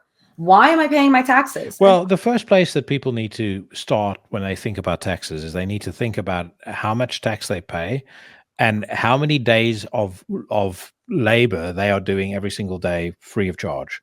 So every day of the week. So I pay probably combined, without giving too much away, I pay about 40 to 50% tax. So I technically, up until Wednesday lunchtime, from Monday morning at 9 o'clock when I log on to Wednesday at lunchtime, all of the time, the energy, the stress, everything that goes into what I have done up until that point is free of charge, slave labor. So I only start earning anything from Wednesday lunchtime, all the way to Friday, and then I get my 2 days over the weekend. So that's the first thing. So then you go, okay, that money, what is that being used? What is that actually being used for? And for me, the clearest signal in the US that should have been assigned to people that, hey, government is out of control, there's a massive problem here, and they don't give a fuck about you, and they're using your money for bullshit, is the fact that they have given $46.3 billion to the Ukraine, and they could only find it in their hearts, or they only had the capacity to provide $500 to those poor people in Hawaii. Right. Once that happened, if that didn't open people's eyes to just how little they care about you, I don't know. And for me, the Ukraine, I support the Ukrainians in their efforts, but I also believe that the whole foreign aid game into the Ukraine, to me, that is open theft. That is exactly what it is. The bank vault has been dynamited open. The thieves are walking out. The robbers are walking out with bags of money over their shoulders, and they're looking at us and they're laughing. Yeah, it's also money laundering. Let's be real. America is probably also putting a lot of this money into it to hide it. And, I love these memes that come up that are calling like Zelensky a welfare queen and calling Biden his sugar daddy, because that's pretty much what it is. And like, again, I agree. Again, Trump, America first. Yes, America first. Take care of your own. Biden never even visited East Palestine, Ohio, which, for those who don't know, it's a city in America, a small town that had a major train derailment that was carrying toxic chemicals, and basically, Chernobyl this city and put them all in serious danger, exposed to these toxic, life-threatening chemicals that they can't even get rid of because they have been sitting in the water for so long that it is now absorbed into the sediment. So their water supply is tainted. And again, this is fairly recent, so the long-term effects is still not necessarily known. But there certainly will be people over the next few years who are going to have cancer and other type of serious illnesses, babies being born because defected and with problems because of a direct correlation to this chemical spill. Yeah. Biden didn't even visit the city, didn't even mention them, didn't give them a dime, and again, like, I get that this could also be pandering, but Trump was out there handing out bottles of water to the citizens to make sure they had clean drinking water, and was there visiting and trying to do what he could to understand the situation to help them. And he still is bringing that up in his speeches and when he addresses people, because it's on his mind. He cares. Biden can't even be bothered to, let alone address that situation and help those people, again, citizens in his own country, for a train derailment that his Department of Transportation should be held accountable for. Okay. He doesn't do shit about it. He couldn't even be bothered to this day. We're still waiting for him to even mention Lake and Riley in any of his addresses. The one we just spoke about, who was murdered by the illegal immigrant. Yeah. I mean, it's national, international news at this point. And he's just, I'm going to go eat some ice cream. And in some ways too, I can't even blame Biden, because I truly do not believe he is competent and he has some type of dementia or Alzheimer's. And it's really just his handlers who are just puppeteering him. Well, you saw the this incident that happened where they were deciding on whether to try him or not for crimes committed during his time as vice president. Oh, yeah. And they determined that he wasn't able to remember key events, key milestones in his life, and therefore wasn't mentally competent to stand trial. So he's not mentally competent to stand trial, but he's mentally competent to run a country. Not only that, to apparently run again. Have access to nuclear codes, be in charge of our military. Yeah. Mm-hmm. Well, just a statistic for folks on Nancy Pelosi that will, again, should truly enrage you. So Nancy Pelosi's basic salary is $223,500 a year, which is reasonable. She has invested in several stocks. Her portfolio for the last 12 months is up by 90%. I manage my own pension. For reference, my portfolio is up by 26%, and that's pretty. That's you've done reasonably well if it's anywhere north of 20%. Hers is up 90%.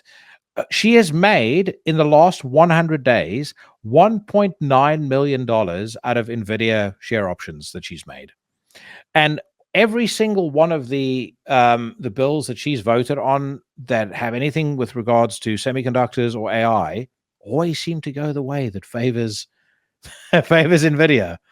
How could that be a coincidence? Mm-hmm. I mean, for me, if I had to take over the US for a period of time, the first things that I would do, or any politician, frankly, who, if I were a US citizen and I were going to give someone my vote, I would support anyone who does the following immediately. Number one, I would disband the entire intelligentsia, the FBI, the CIA, all of it disbanded immediately. Gone. I'd replace it with one intelligence agency. That intelligence agency has to be completely agnostic from the government. They have to operate in defense of the United States. And I would vet through the most diligent care that none of those people have any political affiliation or leaning whatsoever. I'll go through their fucking. They will feel like they've had the most exhaustive prostate exam of their life by the time that they get hired. So that's the first thing I would do. Second thing I would do is I would immediately ban all trading. If you're working in government, you are not allowed to have shares in anything. Nothing. You're not allowed to own a single share of Walmart. And then I would audit for the past 10 years any single person who has had a share portfolio and any bill that they voted on that indicates, or that was voted on in favor of a company that they at the time owned shares in and they benefited from it, I would immediately prosecute them for insider trading. Because if you or I did that, we'd be in prison. Oh yeah. So yeah. I have very, very, very strict guidelines at work around stuff like that.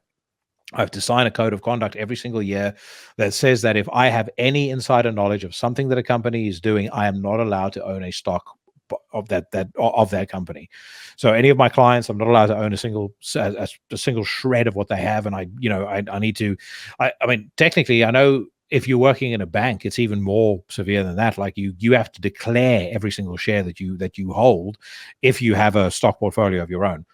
But these fucking scumbags, not only do they use tax money for this shit, they rig the system in their favor. Mm-hmm. And then they do absolutely nothing. I mean, if they were making a mint on the stock market, and at least they did something for the places that they are supposed to be serving, the constituents that they're supposed to be serving, maybe you go, okay, well, you take the bad with the good.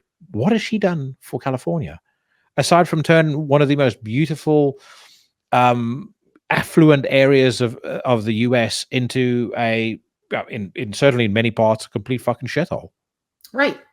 Right, exactly. And again, we spoke about competency and age, and she's another one who, I mean, she appears to be drunk in a lot of her appearances. And while she was in office, I mean, that is unacceptable. And like you said, I mean, look, I am, when it comes to like stock trading and finances and stuff like that, I am definitely not very well versed in it.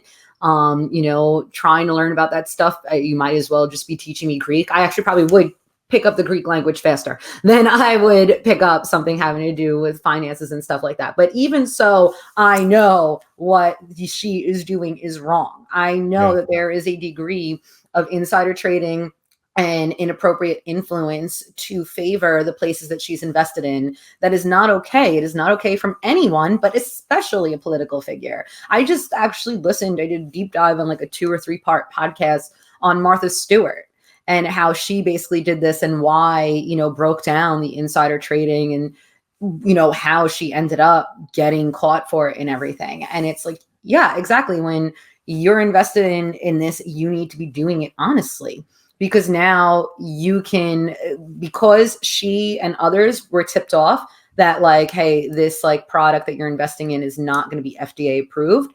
They ended up selling their shares and making everyone's stock drop. So like, again, I have like a peripheral, like a small knowledge of this, but yeah. Also to your point, when are you going to run? Is it too late to get you on the ballot over here? Well, I would have loved, without, I think most people know my political tendencies. I would have loved if Vivek had made it onto the ticket. Same, and I kind of knew he wouldn't because again, he's too fringe, and it's too difficult for people to wrap their head around that. Again, America is based on, it's a popularity contest, and he's not popular enough. And, even though he was running on a Republican ticket, he clearly was not a Republican. And he had more, even keeled views, a little bit more libertarian, though not quite. And, again, it was just hard. I knew he wouldn't. I knew people weren't going to wrap their head around that, but he was a standout. I mean, a lot of what he would said, he wanted to dismantle the ATF, the CIA, the FBI. And when people would challenge him, he was not arguing with them. He was not talking over them like we see a lot of people do, not just necessarily political commentators, but also just journalists and other type of talking heads that have some type of influence. And he would let them have a platform and have a conversation with them and have a very even-keeled, level-headed, calm debate.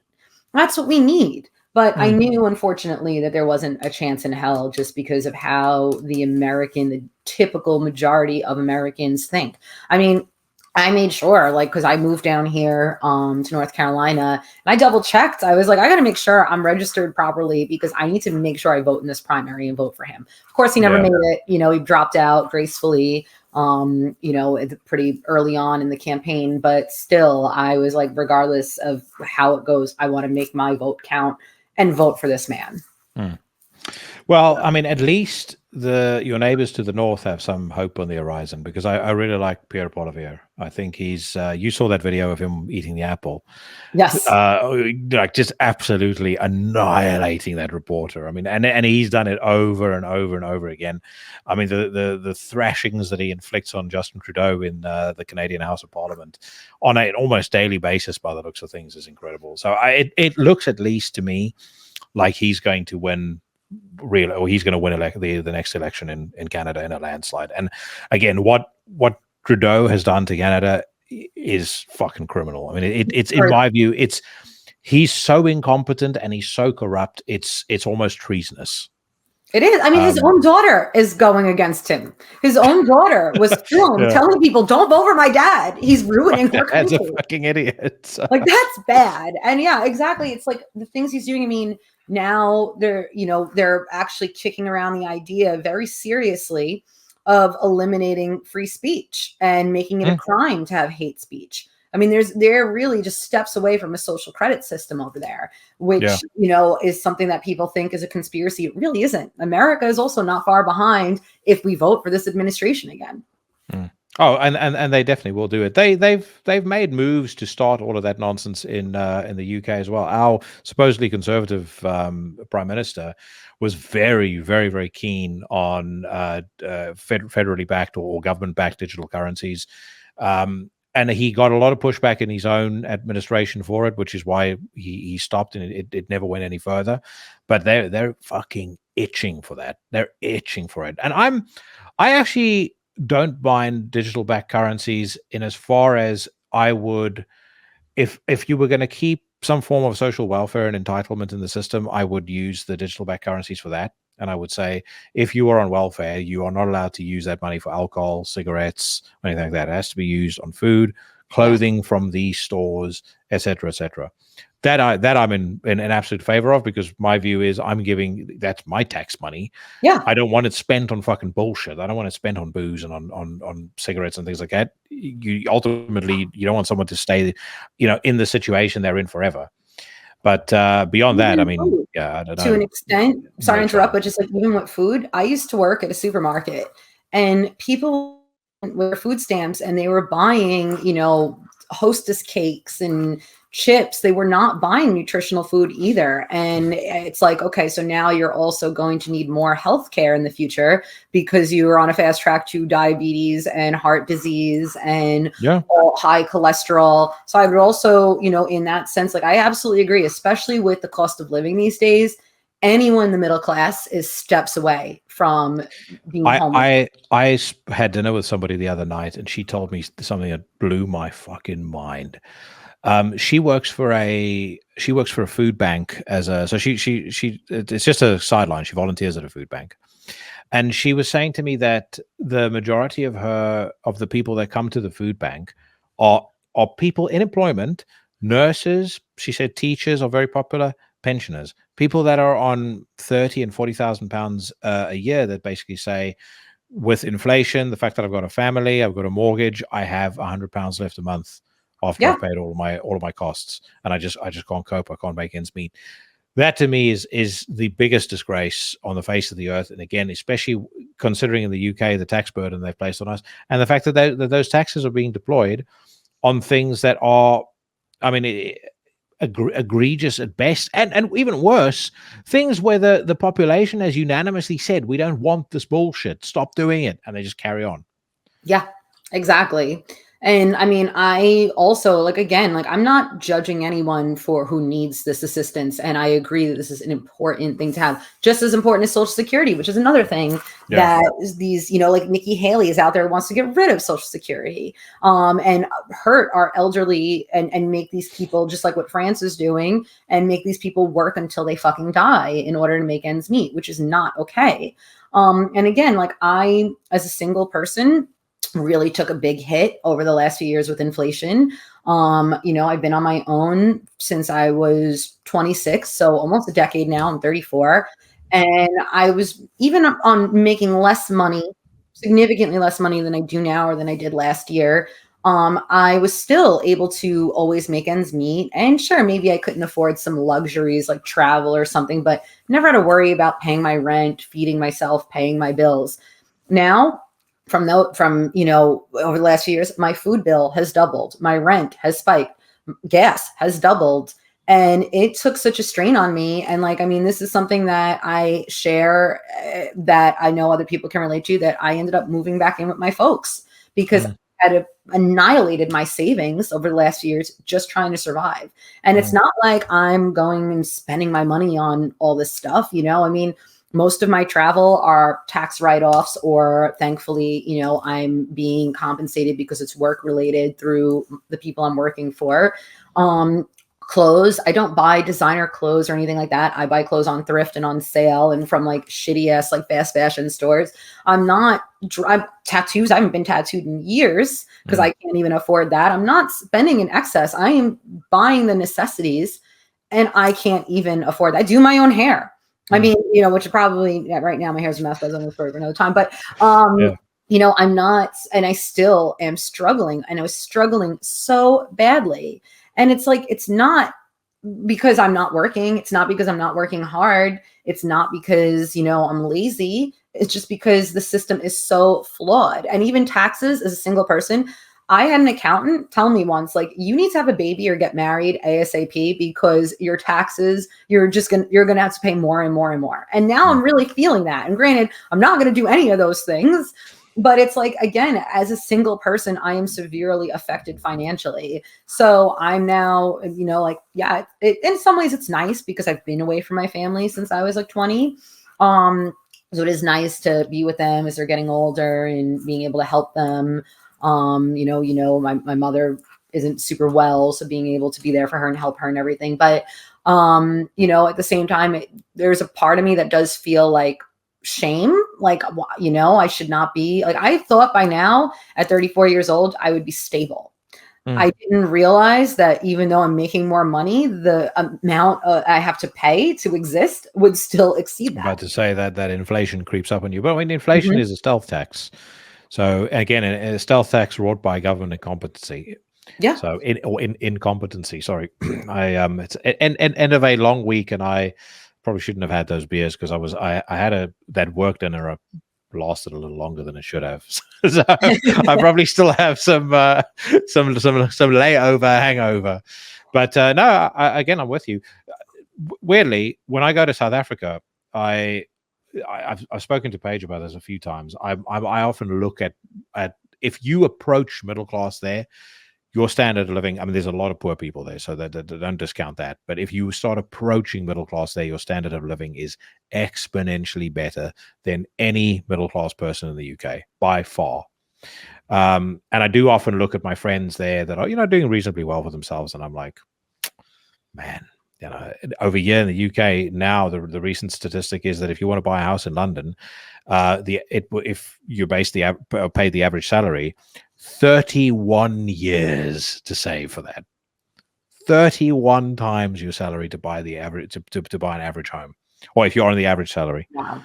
Absolutely fucking staggering. I mean, again, if that's not an indication of just gross severe mismanagement, and again, in principle, I'm all for a capitalist system. What I'm not for is these fucking leeches that sit in the political class and just suck everybody dry as much as possible.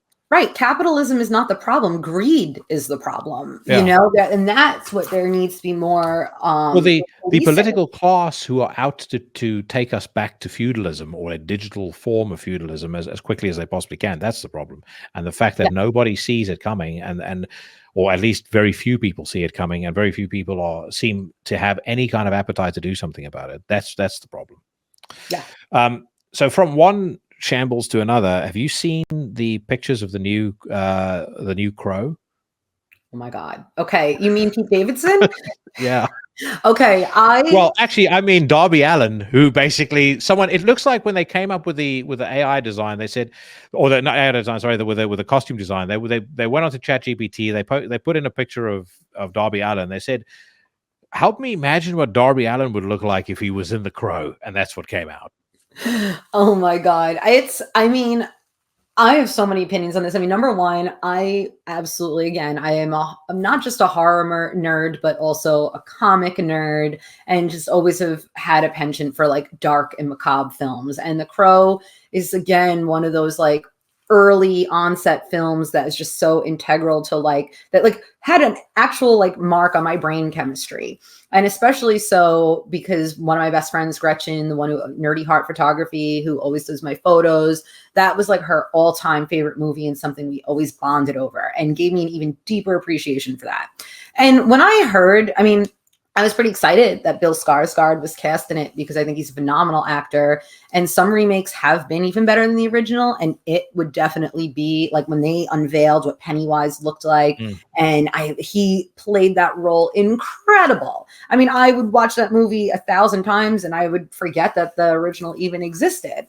So I was pretty excited. Like, he did a great job at it. And I was wondering, I figured they probably wouldn't do Eric Draven the same, but I figured they would probably do some other like goth version.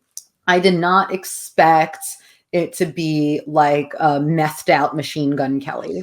It was, was so, I was like, this is a joke. I will just based on this alone will not see this film. And as one of my other friends pointed out, this actually Gretchen's husband, who I'm also always promoting, Dom Draven art and Dom Draven sculptures. He was one that pointed out that there's like a tattoo like right here, and they made it like a face and made like Bill Skarsgård's nipple one of the eyes. Oh It's like, this is like you said it. I didn't even think of that, but you're right. It looks like they were like, AI, make us a goth with tattoos, and that was what happened because it's 1,000%. so bad. It's like, so lazy and so inauthentic and so unconvincing. I mean, I didn't go watch The Exorcist Believer, and I absolutely won't be seeing this bullshit either. I mean, I'm at a point when it comes to entertainment where if I only ever watch things from South Korea for the rest of my life, I'll probably be perfectly happy, because it seems like there's nothing they can release nowadays that isn't infected with some woke garbage, social engineering nonsense, or that they just don't outright ruin. They go out of their way to destroy. There's been a couple of recent movies that were quite good. I liked Killers of the Flower Moon very much. I liked The Killer. I quite enjoyed, what's this new Paul Giamatti movie? Not horror at all. So sure. you probably would have given it a miss. I thought that was pretty cool. Yeah. But I mean, for the most part, as soon as I saw in the trailer on The Exorcist, Ellen Burstyn saying, you're going to need all of them, when they asked about whether they should go get a priest, I was like, that's it. I won't watch this shit. And not that I'm pro-Catholic, but at least stick to the fucking lore of the story. Yeah. And then when I saw that picture of the dude from The Crow, I was like, nope, not for me. Were you ever a fan of the True Detective series? Very much. Very, very much. And I am a fan of season 2 as well. I am too, actually. And I love again, like Mike and I are going to do the case for season 2 on Everything Went Black at some point. Oh, I'm actually intrigued by that. I mean, look, at the end of the day, number one is just The Goat. That was incredible. The first season, and I did like the second season, and even the third season, I enjoyed it. I think once you kind of took that comparison away from the first season, you can appreciate it for what it is. However, I watched the new season. Did you? Night Country? No. So already I was stoked. Jodie Foster's in it, playing her only ever detective role since Silence of the Lambs. This woman, Callie Reese, who's a boxer, was in it, which I thought was pretty interesting. Everyone else pretty unknown to me. I wasn't really sure. They used a lot of like native actors because it took place in like the Arctic Circle in Alaska. So they had a lot of like native Alaskans. I was actually really stoked for it, and it looked pretty good. And the first like 2 episodes were actually pretty good, but there's some things that were a little like weird to me. Like it was definitely taking a super, super woke, feminist, anti-racist approach, which I was already kind of like trying to keep an open mind about, because that could be done in a way that's very good, or it could be done in a way that is just complete trash. Well, it was so bad. And I mean, in some ways, I really could only blame myself for sticking to the end, though it was only 6 episodes. But it was just so bad. It was almost like it felt like it might have been written by AI because of just how like they plugged all the True Detectives and then also plugged in like current issues, like social issues, and then just wrote an AI script. It was so fucking bad. I mean, by the time it ended, I couldn't wait for it to be over. The whole, without really spoiling anything, but it just ends up being this bizarre feminist plot that just didn't, like, it was just like, I'm surprised it's not some MAGA guys that have made their way up to Alaska to well, I mean, it might as well have been reestablish the patriarchy. There was but a lot I of like, was put off as soon as anti-corporatism as well. So as soon as the articles started coming out about how anyone that dislikes it is toxic and a fanboy, I was like, all right, I'm immediately out. Because that was the same with all the last Star Wars movies. Now, I will admit, I actually am, unlike many metalheads that I know, I think Star Wars, for the most part, sucks. And I've rewatched the episode 4, 5, and 6 with Meadow. I was reminded about how badly those have aged as well. Empire Strikes Back is decent. It's the only good one. Yeah. Only good. The rest is not aged well at all, and I think people cling to it because they got memories of liking it as a child. When I was a child, I I enjoyed Star Wars when I saw it, but my first proper movie I saw was Escape from New York. And then after that, I mean, how's Star Wars going to get me entertained? So, you know, and then it was like Bloodsport and, you know, anything with Arnold Schwarzenegger. Like for me, Arnold Schwarzenegger was like, that's what a man should be like, particularly Arnold Schwarzenegger in Predator. Oh, hell yeah. But, yeah, as with this True Detective season 4, when those articles started coming out, it was the same as when they put out terrible Star Wars movies and said, if you don't support this, then you're wrong and you're trash and you're scum and you're a misogynist and this, that, and the other. No thanks. I opt out of that stuff. I'm busy watching a show called The Glory on Netflix, a South Korean show. No agendas, nothing woke. Brilliant show. It's about an incredibly strong female character who takes revenge on a bunch of bitches that bullied her when she was at school. And it's incredibly cleverly written, very heartfelt, incredibly well acted. And there's countless shows like that. I'd rewatch Squid Game. But I'm not gonna watch any of this fucking nonsense that they're pushing out with this agenda. If there's too harsh of a message in it, or if the message is too on the nose, I don't care what way it leans. I'm not interested in seeing it. I watched that movie that they put out on the Daily Wire, Terror on the Prairie. And that was one of the fucking worst things I've ever seen in my life. I mean, there is no real message in it, but they try to make this very like self-consciously non-woke Western. It's fucking awful. Yeah, there's nothing authentic about it. So for me, it's not even about left or right. It's just I don't want to be preached to when I'm watching something. If I want to be preached to, I'll watch a fucking YouTube video about that particular topic. And you actually mentioned one of the greatest feminist films of all time, which is in the beginning of this, which is Alien. Okay, you have Ripley is fucking badass. That is one of the most iconic. Her and Sarah Connor are two of the most iconic heroines in cinema history. They are fucking badass. There's no agenda. I mean, and even Alien, when you think about it, is also the villain is a queen, is a woman. So it's very feminist. But Suspiria, another movie, is very feminine. The hero, the villain, the victims, they are all women, and it's done so well. It's not an issue of feminism or a woman hero. It's a matter of doing it right and not shoving some fucking woke agenda down your throat. And then just saying, well, if you don't like it, and gaslighting people, if you don't like it, oh, you're a misogynist. You're a misogynist. Well, I think the beauty of the Ripley character, because I think if I had to choose between Sarah Connor and Ripley, I would certainly go for Ripley straight away. Oh, me too. The beauty of that character is in both the first and second Alien films, there's such a kind of softness to her that comes out at the right time. Mm-hmm. The way that she connects with Newt, the way that she connects with Jones, the cat. And what I do really love is that Ridley Scott, when he directed the first movie, he directed it as though she was a support character. And then you have this extraordinary set of circumstances that then elevates her into the position of being the hero. And she's suddenly having to draw on inner strength, courage, whatever the case may be, to get her through an incredibly arduous situation. But she's just, to me, the most brilliantly written character because there's no compromise on her femininity. She feels like an authentic female human being, and the way that she approaches every problem, every challenge in both of those movies feels to me like it feels authentic, and it almost feels maybe this to delving too deep into psychology. It almost feels motherly. Like I could imagine maybe not my mom because she's a bit of a nerd, but I love her dearly. But she's not going to fight the aliens. But there's something that definitely feels motherly about the Ripley character. And I'll tell you what, it's also completely timeless because, as I've said before on the podcast, I saw Aliens live at Royal Albert Hall.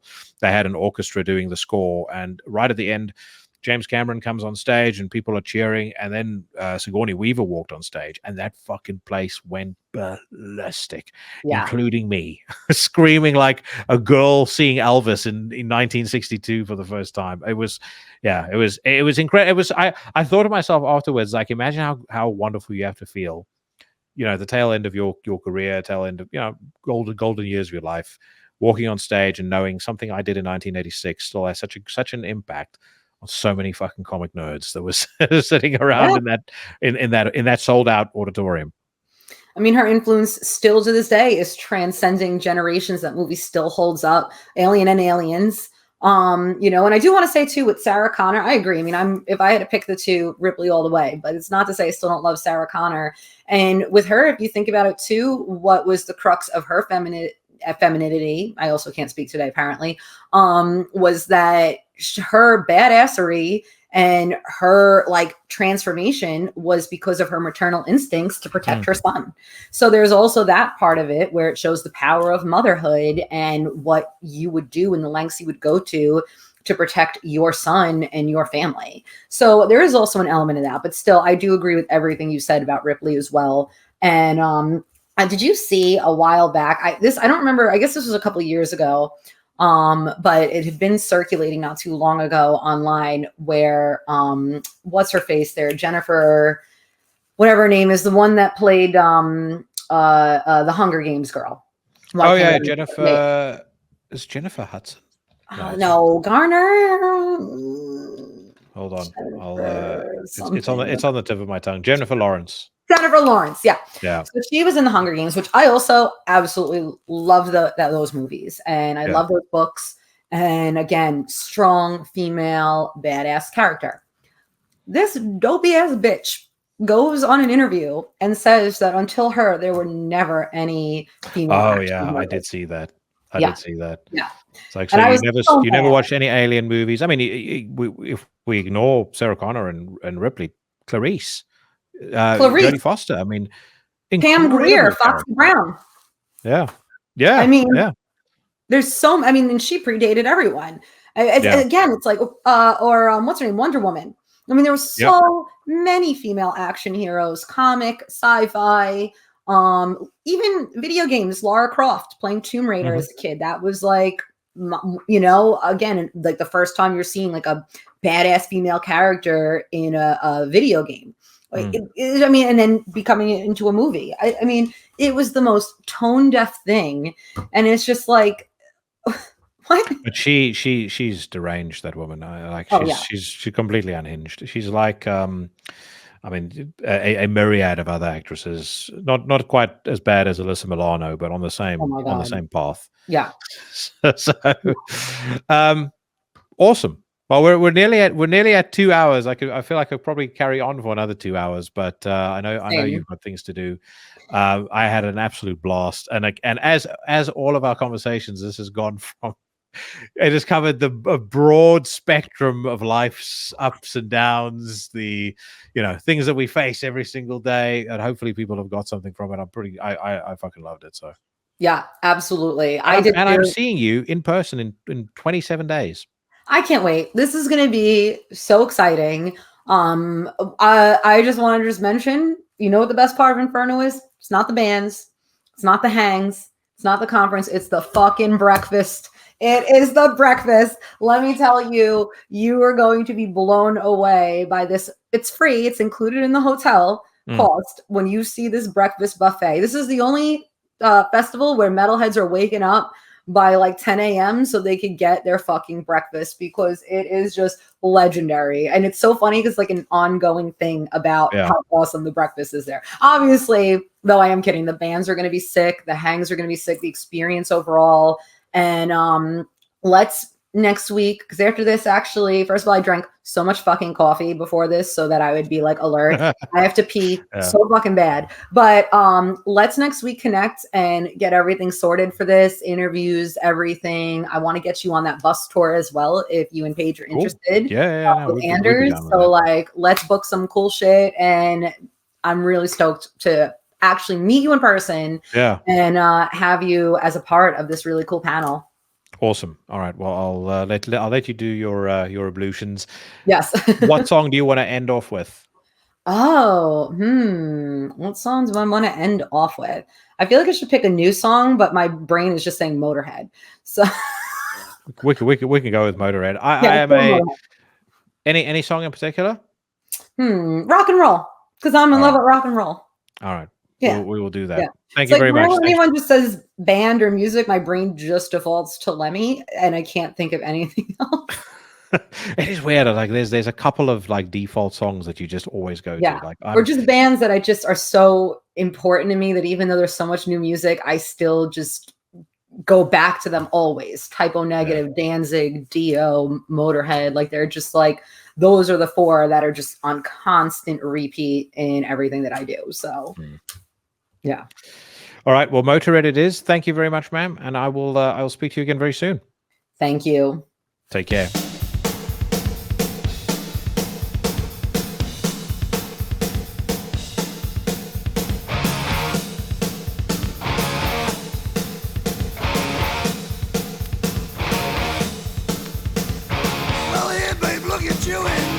Someone else turned out like all the others, leave me by myself. That's how it works, I guess. And you like all the rest. Guess I can handle it, and that's the way it is. I'm in love with rock and roll. It satisfies my soul. That's how it has to be. I won't get mad. I got rock and roll to save me from the cold. And if that's all there is, it ain't so bad, rock and roll. I've never been the one to have no city girl. I love the way I live, running around the world. I like to fool around, I love to tear them down. And when I leave, you love to miss me while I'm gone. I got rock and roll, it satisfies my soul. That's how it has to be, I won't get mad. I got rock and roll to save me from the cold. And if that's all there is, it ain't so bad, rock and roll. Play it to me.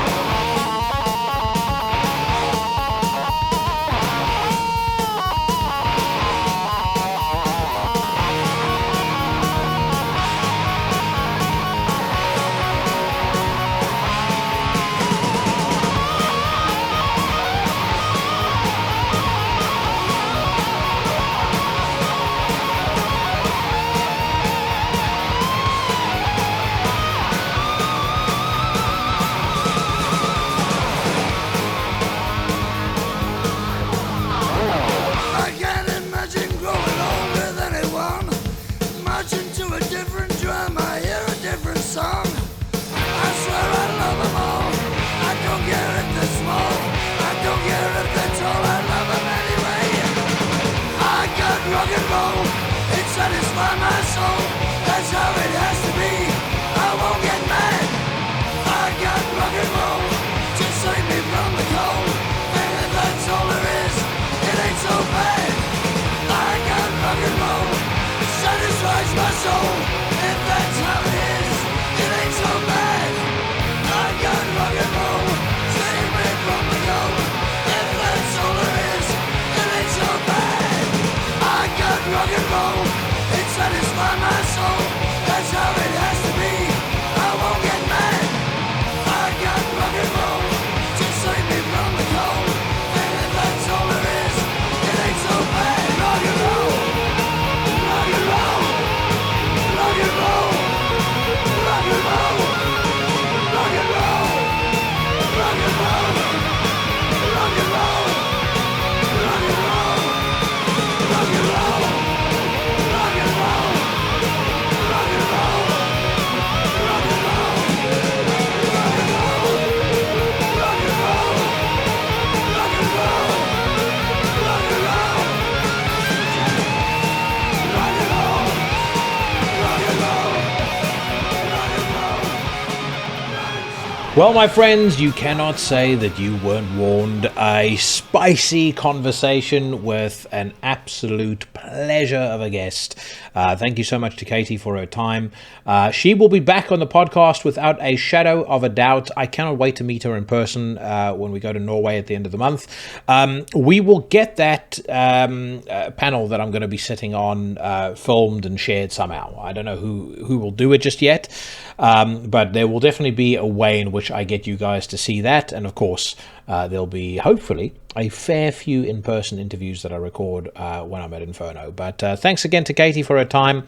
Hope you guys enjoyed that. As I said, I'm pretty sure I'll get a couple of folks that disagree with some of the opinions that were shared. But at the end of the day, that's all they are, is just opinions. And I'm certainly not saying that, you know, I'm the authority in anything that I was talking about. I know that Katy doesn't think so either. And I am always welcome to hearing opposing points of view. But yeah, there were a couple of very important things that the conversation just kind of naturally moved towards. Right now, though, we're going to talk about some other important things. And I'm talking, of course, about the weekly news rant, which means I have to introduce it properly. So I'm going to do it as follows. If you like wearing socks with sandals, then it's time to hit the bricks, because this is my weekly news rant. A roundabout for judgment. And hang them where the world can see. All right, no clean singing is where the shit goes down this week, or at the very least where we kick things off. And the first thing that I want to listen to is a new track by Misotheist out of Norway. Now, I was a very, very big fan of Misotheist's 2021 record, For the Glory of Your Redeemer. It was billed as a full-length, and I think it's actually a full-length on Metal Archives, but it was EP length. But let's not quibble semantics. I have no idea why this new record passed me by, but it's called Vessels by Which the Devil is Made Flesh. Fucking great title for an album. And I'm not going to beat about the bush. Let's hear what it sounds like.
Very dissonant, very, like, there's definitely someone in the band. I don't know whether it's a, actually I was about to say, I'm just having a quick scan on Metal Archive now to see how many folks they have in this band, but they don't really say. So I don't know whether it's a one-man project, whether it's, you know, a full-blown band, but either way. They refer to them in the plural on this article, so I would assume that it's a full-blown band.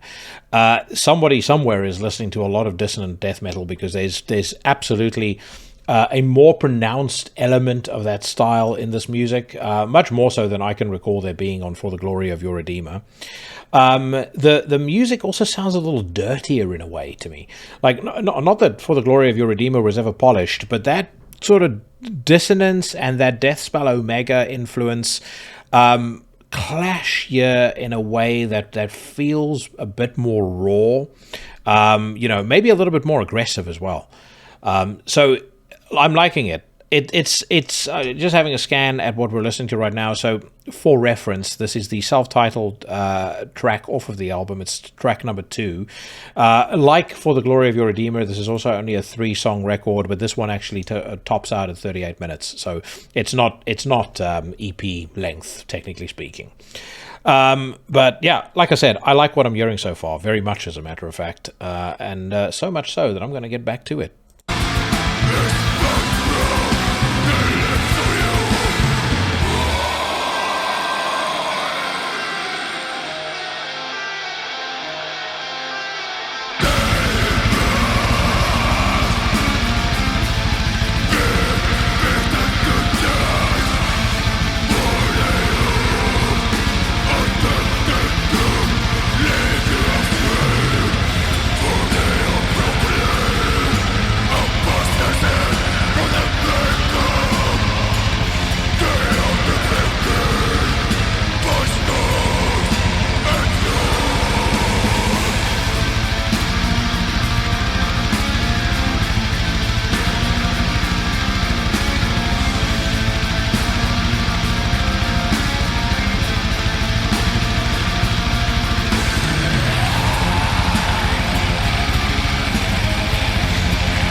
I like, now that it's slowed down, I really like the groove. I like that I can hear the bass guitar coming through very, very clearly. And I've got to say, those vocals are just face-rippingly ugly. Really, really aggressive. Really in your face as far as the production is concerned as well. And as I mentioned, I think the atmosphere, now that it's slowed down a little bit, that melody, that's really compelling to me as well. So, really, really good stuff. They write on the article that accompanies this post, with each release, Misotheist raised the bar for themselves and for many other bands, and now have done it again. This stupendous new album makes me wonder how the hell they could top it, but I am sure they will try. Definitely a record I'm going to spend a lot more time with, and I will share my more in-depth, candid views with you guys on a later episode. But let's move on, because I also know that there is a new Inter Arma song that has been making the rounds.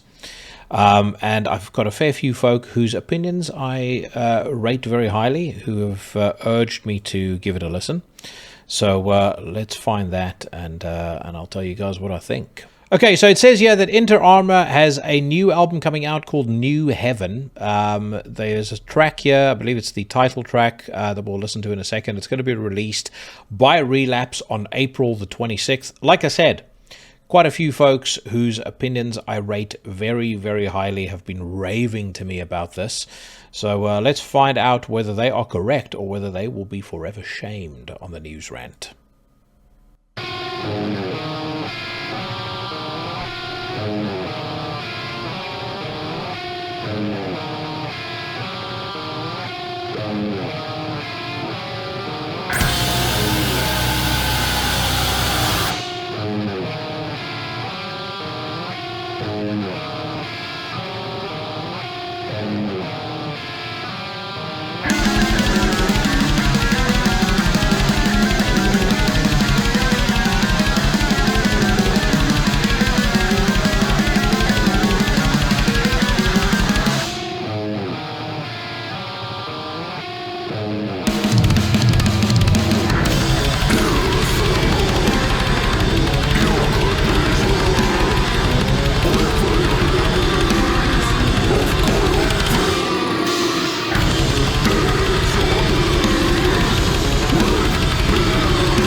So as I'm listening to this song, I'm reminded of my big beef that I had with Sulphur English. Sulphur English, to me, this is their record that came out, I think, back in 2018, and a lot of people, 2019 was when that was released, and a lot of people loved it. Again, if you go onto Metal Archive, it has a 90% average on there.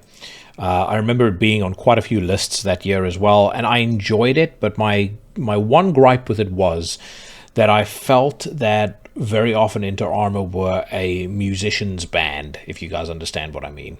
Maybe even to a certain degree a critic's band. Like, you know, musicians, many folks that I know, and ironically, I shan't mention who recommended this to me, it was two people, but when you've heard as much as they've heard, if you've been on tour, if you've been recording, etc., you kind of get tired of, you know, the standard stuff that comes out. At least my experience of a lot of folks like that are that they get tired of standard stuff that comes out. So when something like Imperial Triumphant or Inter Arma comes out, and it's, you know, something that's a little off the wall, it's a bit avant-garde, you know, there's some jazzy influences, and it's very technical. I think there's a lot for them to appreciate about that. For me, I appreciate it as well, but everything to me has to be in service of the song. And what I'm not necessarily getting here is a song that I'm going to be drawn back to listening to. I can appreciate the technicality. I think Mike Papro's vocals sound superb. I certainly can appreciate, you know, the drummer, for example, sounding, you know, just all over the place. He sounds like he's playing with about 7 different limbs at the same time. And we will go back to the song because it may well change in a little bit. But for me, there's that that caveman punch, that gut punch that I get from my favorite death metal bands, my favorite black metal bands, that I'm just not getting here. And I didn't get it from Soul for English either. So it may just be that Inter Armour is not for me, but who knows? After the next 60 seconds, I may well be singing a different tune.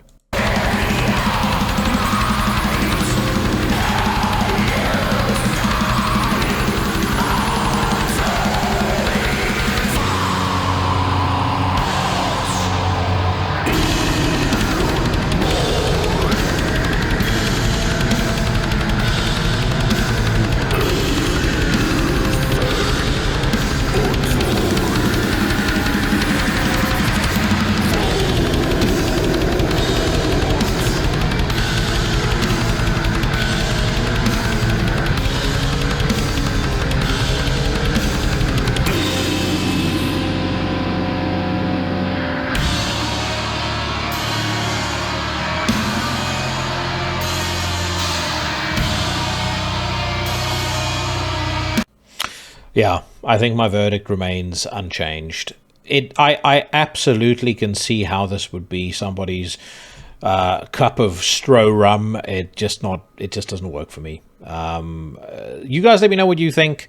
And again, maybe there's songs you can point me to that would be a good entryway into the Inter Armour back catalogue, because again, I know this isn't just some fucking fly-by-night band or some, Johnny-come-lately bullshit that, they've put out one song and now everyone likes them. As I said, I miss the, sometimes simple is better. There's a lot of bands that just really nail that mixture of technical and simple. Without, I feel like bands that get too technical, the way I feel like Inter Armour got there in the first 2 minutes odd of that song, it's just like they're trying to say something with too many words, if that makes sense. Anyway, let's move on. Civerous is up next. It says here, the newest song from the new Civerous album is next.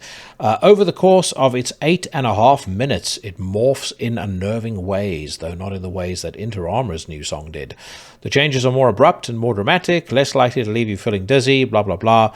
I don't really know Civerous at all, but they are on $20 spin, and as you know from anybody who's been listening to this podcast, I'm a big fan of $20 spin.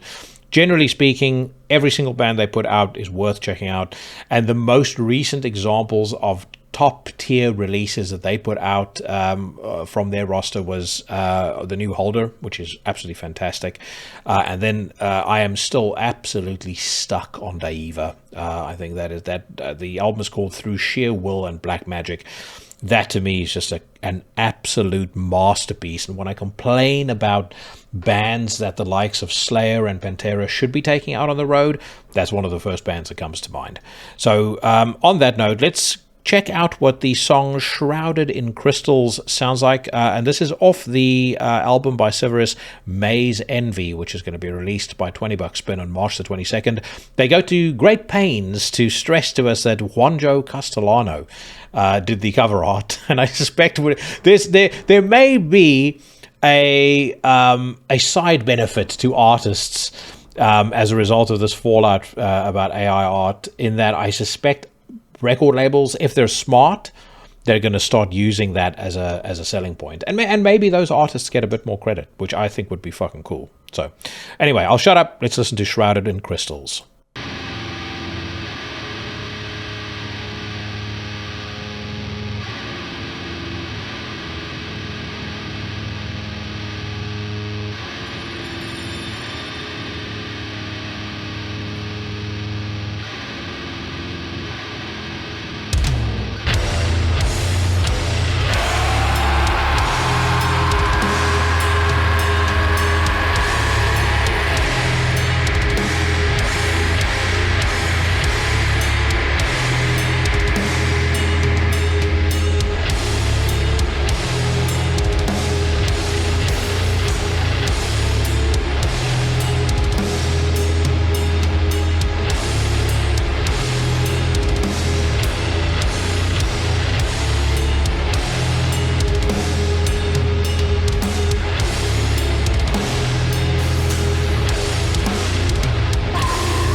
This is definitely way more up my street than Inter Arma. There's immediately attracting my attention at the beginning is that kind of eerie keyboard line that they have washing over the main riff. I like the vibe of the song. I like the kind of crustiness of the production.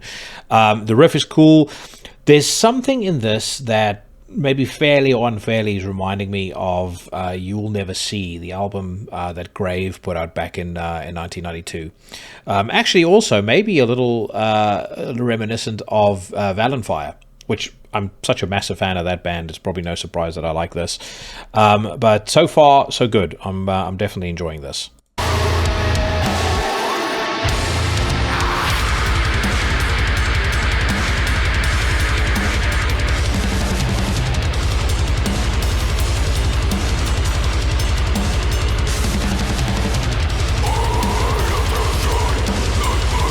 And there's that Grave influence coming in again. I'd be very, very surprised if these guys don't cite that band as a major influence, because you can hear as soon as that tempo change took place, I could pick it up immediately. And as I said, I'm liking it.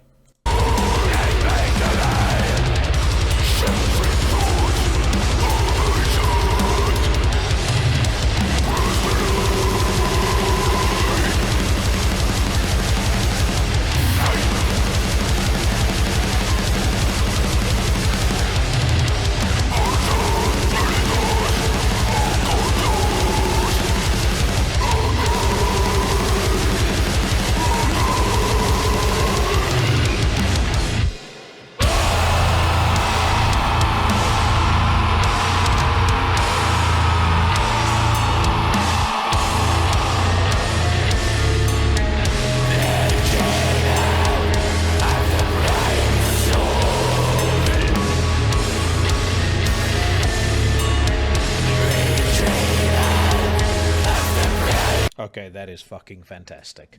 As soon as we hit the kind of 2-minute, 20-second mark and that clean guitar came in, then it really, the Civerous' stock started rising, in my view. Like the song when it started, I loved that build-up of tension. I really enjoyed the atmosphere. But, I think if I didn't stop there, I probably could have listened to the entire 8.5 minutes and not skipped a beat. But this is a segment built around listening to things quickly, giving you my first reactions on what I'm hearing. And my first reaction on this is top notch, absolutely deserving of the ultimate accolade in all of the underground. Okay, should I attempt to pronounce this next band's name? It's spelt Lhaad. And I know the national language, or one of the national languages of Belgium, is Flemish. And Flemish isn't a million miles removed from Afrikaans. If I were to try and pronounce that in Afrikaans, the pronunciation would have been Lhaad. I don't know whether I'm correct or not, but let's say it's Lhaad. And it says here, the Belgian black metal project's new album, its second one, is called Beneath, and the album's cover image seems to depict a scene from far beneath the ocean's surface. The song from the album revealed this past week, Beneath 5, adds to that impression with dense seasick riffing. This is going to be released on the 20th of March by Amor Fati Productions. I do not have any idea what Lhaad sounds like, but we're going to find out whether they're any good right now.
I don't even have to listen to any more of that song to say this is the second successive top notch of today's segment. That is excellent.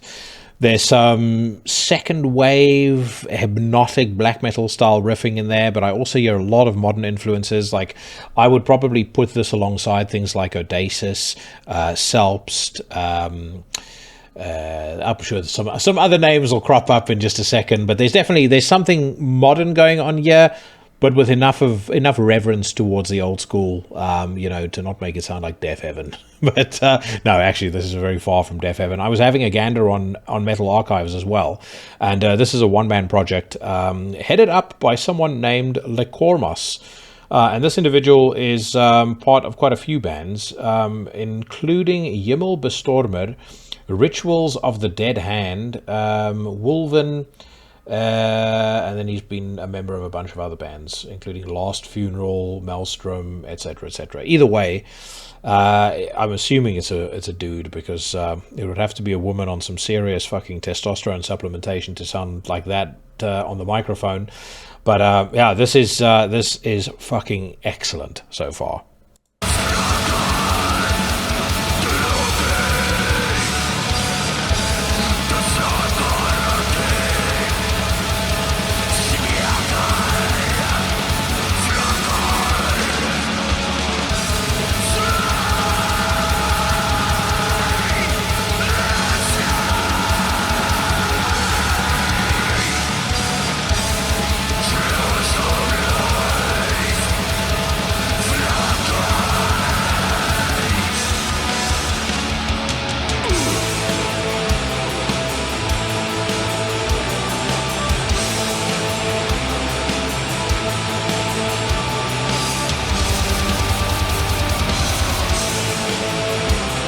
That is pure In the Nightside Eclipse worship, and I fucking love it.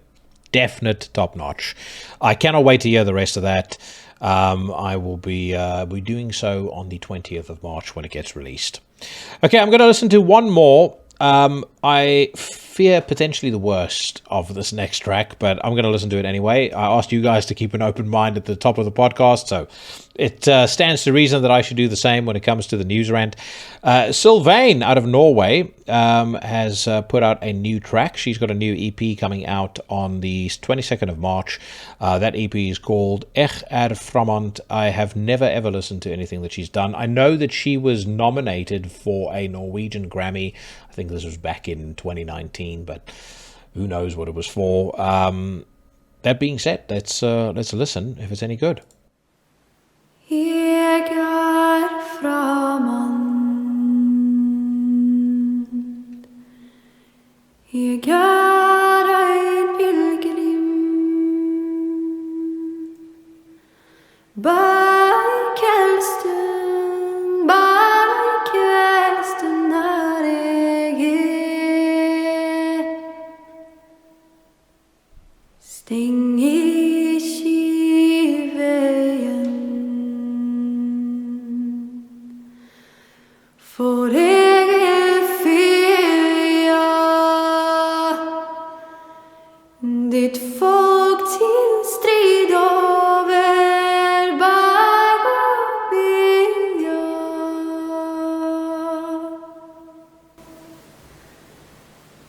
Right, I am going to skip ahead by 2 minutes in the hope that that is just the intro. I mean, I'll give her her due. Her voice sounds superb. The recording, the actual fidelity of the recording is excellent. But in the words of the immortal Terence Fletcher, that was not my tempo. And as we now discover when we get to the middle of the song, it will never be my tempo. That might be for some. Again, I'm not taking away from her talent. She's obviously extraordinarily talented, but it's not for me. Okay, so we head over to Metal Storm. One quick thing as I look for the first article for us to read. Katy and I spoke about the whole Pestilence debacle. I'm not sure whether you guys saw over the weekend, which I thought was hysterically funny. That they have now changed the album cover to something that it still looks pretty digital, but it's no longer the Carmageddon PC version video game cover that they put out originally. What I did find was very funny, though. There's this real bitter response from Patrick, or a statement from Patrick Mameli, where he basically pulls a Marty McFly and says something to the effect of, "You're just not ready for this." So that I thought was rather amusing. Also amusing timing, because it came right after Agonia had posted a picture of the bundle, I assume, that they're selling, the CD and the T-shirt. And I would say if there were 100 comments, 99 of them would have read, "I wouldn't be caught dead wearing that in public." And I think somebody from Agonia chimed in and said, "Me neither." So they clearly realized that they had made a faux pas, as they say. And you know what? I am in complete support of fans speaking out and reminding other bands, including Deicide, of the exact same thing. If they were to use, well, in Deicide's case, they did use AI, but anybody who uses it should be called out. There's, like I've said, ad nauseum now, there are enough great artists around that you could very easily put out a request on Instagram. "Hey, I need somebody to do an album cover for me." And, we are rich, but we don't want to pay. So I'm sure there'll be a bunch of people that'll do something fucking absolutely badass for you. But going the way of AI is not it. Not in this scene. Absolutely not. So anyway, the first headline that is grabbing my attention, Benighted have got a new track out. It's reads here, "In the abyss where the grim meets the grotesque, Benighted unveil their next track, Nothing Left to Fear, from their highly anticipated upcoming album, Ekbom. This monstrous new music piece features guest vocals by Ollie Peters from Arcspire.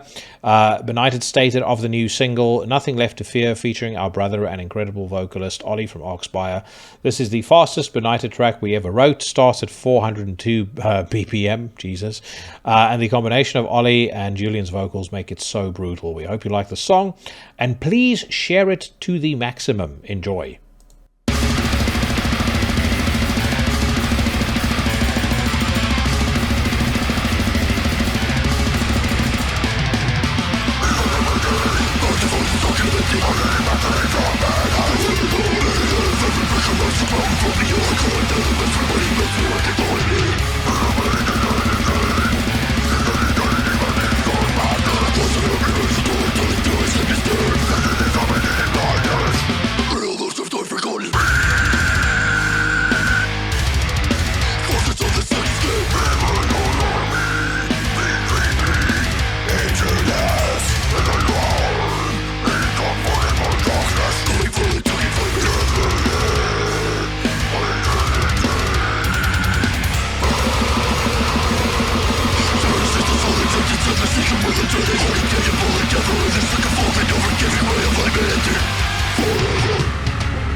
I love it. Vocals sound great, riffs sound badass.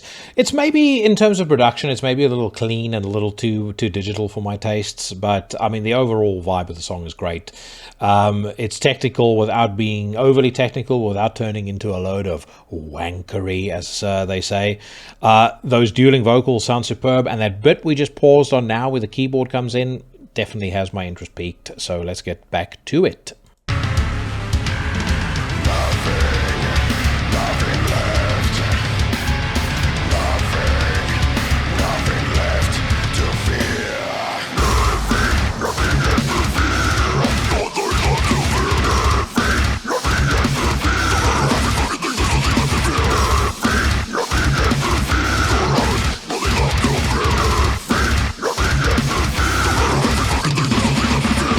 I'm a sucker for a hook like that, so another top notch. The third one of this particular installment of the news rant.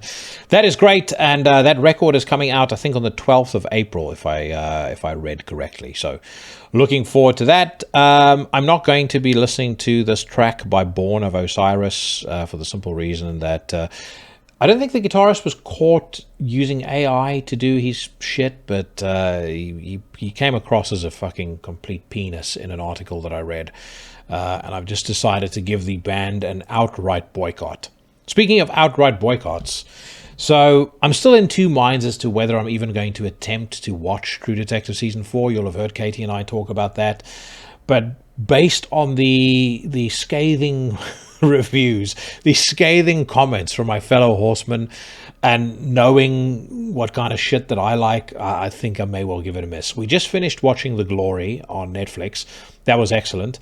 Definitely going to take on, I think, another South Korean TV show, partly because they come devoid of any preaching or any agenda. I really enjoyed The Glory. Like I said, very much recommend that if you're not too lazy to read the subtitles. I'm not sure which one we'll look at or we'll watch next, but what I will for sure be doing, and I'm currently busy doing, is I'm going through Mindhunter seasons 1 and 2 for probably the 7th or 8th time. I absolutely fucking love that show. And there will never, ever be a time in my life where I'm not miserable that it was cancelled after 2 seasons. I know from time to time Fincher comes out and says, maybe I'll do it again. The clock's ticking because, those guys are getting older. I think if ever there's a show that, to me, equals True Detective in terms of grit, realness, that just captures that spirit, that kind of dark spirit that I think a crime drama at that level should do, it's Mindhunter. There's nothing else that comes close. Okay, next up, we've got Deception, who are launching a new song. It says here, the release of Deception's new album, Donacte, I don't know, I think that's how you pronounce it, is getting closer before it hits the streets on March the 22nd. The melodic death metal bringers offer in listening another new track in preview, Beheaded on Your Way. Let's give this a listen.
That is not bad. I can see that appealing to somebody who'd be into something like Flesh God Apocalypse, but I actually enjoy it more than something like Flesh God because it's, I don't know, it still has a little bit of oomph to it that I think is lacking from that band and from bands like it.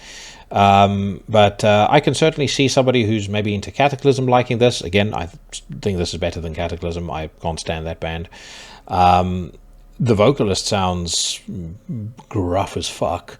And I like the production too. Nice, thick, meaty, beefy wall of sound style production. So, yeah, so far, it's not sure about a top notch, but it may well be earning a thumbs up.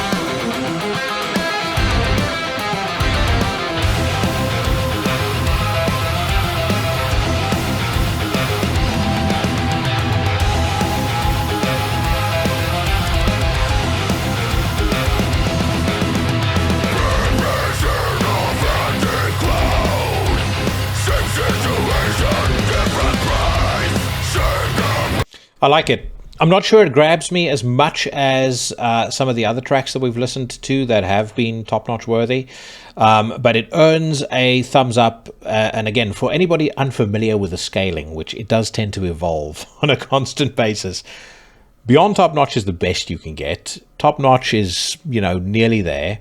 Thumbs up is good. I'm interested. I'll check out the album when it comes out. And then beyond that, it's typically just profanity, me calling it shit, whatever the case may be. This earns a thumbs up by virtue of the fact that I can see myself digging this on a hot summer's day when I'm in a great mood, and I can't think of anything else to listen to. When it's I find it to be true of myself. When it's like a nice hot summer day, you don't want to be listening to My Dying Bride and depressing shit like that. That's for the winter. That's when a band like the one we just listened to now, they come into their own. Anyway, we move on. Slayer have announced their final reunion show. So apparently the reunion was short-lived, which again makes the fashion in which some people were clutching their pearls about the whole debacle even more pathetic. Like I said, I myself feel relatively indifferent towards it. Should I say this or not? I think at some point. Actually, no. Fuck it. I'm not gonna say a word. I was gonna reveal who I think might one day be caught out using AI, and you probably can read between the lines as to who one of my bets are. But I do think, like I said to Katie, it's a matter of time before some big person, it's going to be a big name in the scene. I think it's going to leave a lot of people shocked. They're going to get caught out having used AI to write their riffs. No doubt about it. One band who definitely won't turn to AI to write their riffs, Coffins out of Japan. I enjoyed and I think may have given their previous track a thumbs up, but they've now premiered a brand new single called Forced Disorder. It's the second advanced track from their soon-to-be-released studio album Sinister Oath. The latter drops later this month on March the 29th, 2 days after my birthday, and around that time I'll be at Inferno. So once again, a call upon everyone of the Legion who is at Inferno. If you see me, come say hello. Let's have a beer. Let's shake hands. It is always fucking cool to meet some of you guys in person, as I did at Reaper Fest last year. So hope to meet a fair few of you out in Oslo. Anyway, let's listen to the new Coffins track.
We're going to get to the vocals in a second because I think we've just gone past the intro now, but that intro is fucking excellent. Just primitive, pure, unadulterated, old school worship. It even has a real old school feel to the riffing, to the sound, to everything, and I love it. I think it's great. Of all of these throwback bands, I think the simplicity that Coffins takes when they take on old school death metal, it just really appeals to me. There's something about executing simple very well that I think takes somebody who really knows their shit, or certainly really loves what they do, and it's obvious these guys absolutely adore the style of music that they perform.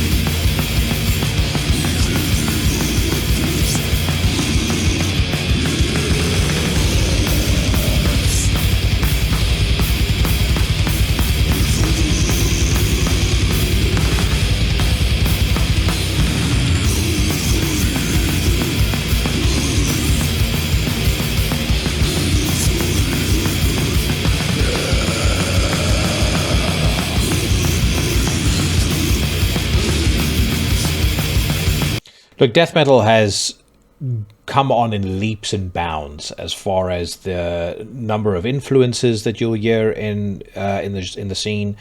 The palette from which a lot of people draw. You've got everybody from Nile doing their whole Egyptian thing, through to bands like Cattle Decapitation, doing something completely unique and interesting. You've got bands like, again, I'll think of the first couple that come to mind. So Devenial Verdict, Ulcerate, Nightmare. But sometimes you just want to hear somebody write a fucking sick riff, very simplistic, something that if they put this out in 1992, if I told you this was released in 1992 and it's a demo that I dug up somewhere, people would listen to it and go, yeah, I get it. Sometimes you just need that style of death metal. Caveman, primitive brutality done to a turn. I think that is what has happened here. I think that earns another top notch. All right, folks, let's move on. Suicidal Tendencies have introduced a new drummer. I believe that's because their previous drummer has joined Sepultura, and a whole big drama there. Eloy Casagrande left Sepultura ostensibly to join an unnamed project. Now, you could think, who is an unnamed project who currently a big time unnamed project who is currently short a drummer? Could it be those complete and utter dorks that spend their time singing, if you're 555, I'm 666? Look, and I get it as well. Sepultura have announced their breakup. This is their final tour. Of course, there will be reunions, no doubt about that. But, Eloy Casagrande is a young buck, and an incredibly talented young buck at that. And I'm pretty sure he can command a fair penny, as they say, by signing a deal with Slipknot. Because I'm fairly convinced this isn't just going to be like a one-off thing where you're part of the band now, you can get little merchandise cut. He's gonna charge a reasonable amount for his services, and rightfully so. So I get where he's coming from as far as that's concerned. The teenager in me goes, why are you joining those fucking losers? I know there's some people probably listening to this that think that Slipknot is the shit. I happen to think they're just shit. But anyway, let's move on. Demoniac have launched a new track called False Prophecies. It says here, Italian death metalers Demoniac have launched a lyric video of the song False Prophecies, serving as a second advanced single from their upcoming third album, Visions of the Night Side. That will be released on March the 12th through Extreme Music. Let's listen.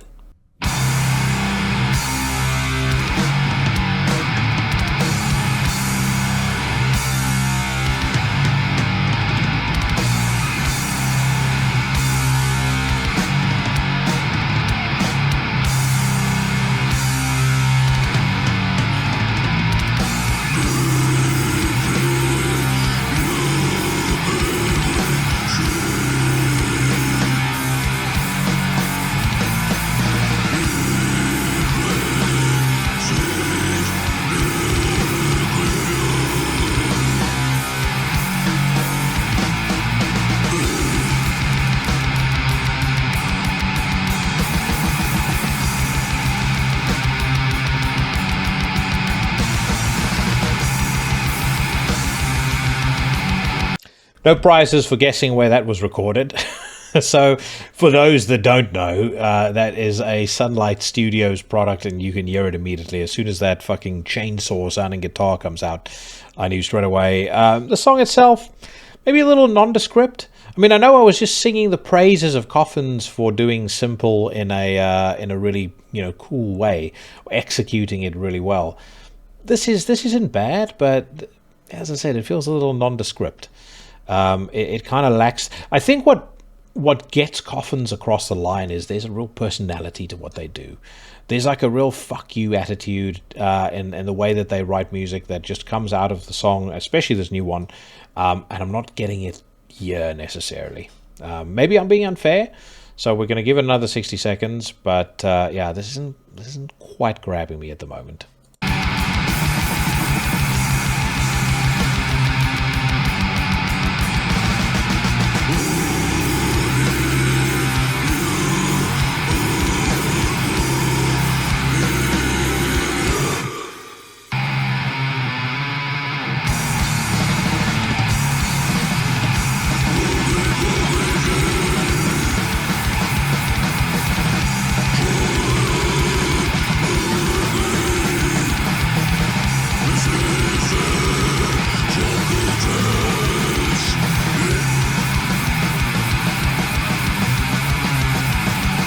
And Katie said that, that we're going to have a scenario sooner rather than later where somebody uses AI for their lyrics. Don't be surprised if that is those are AI lyrics.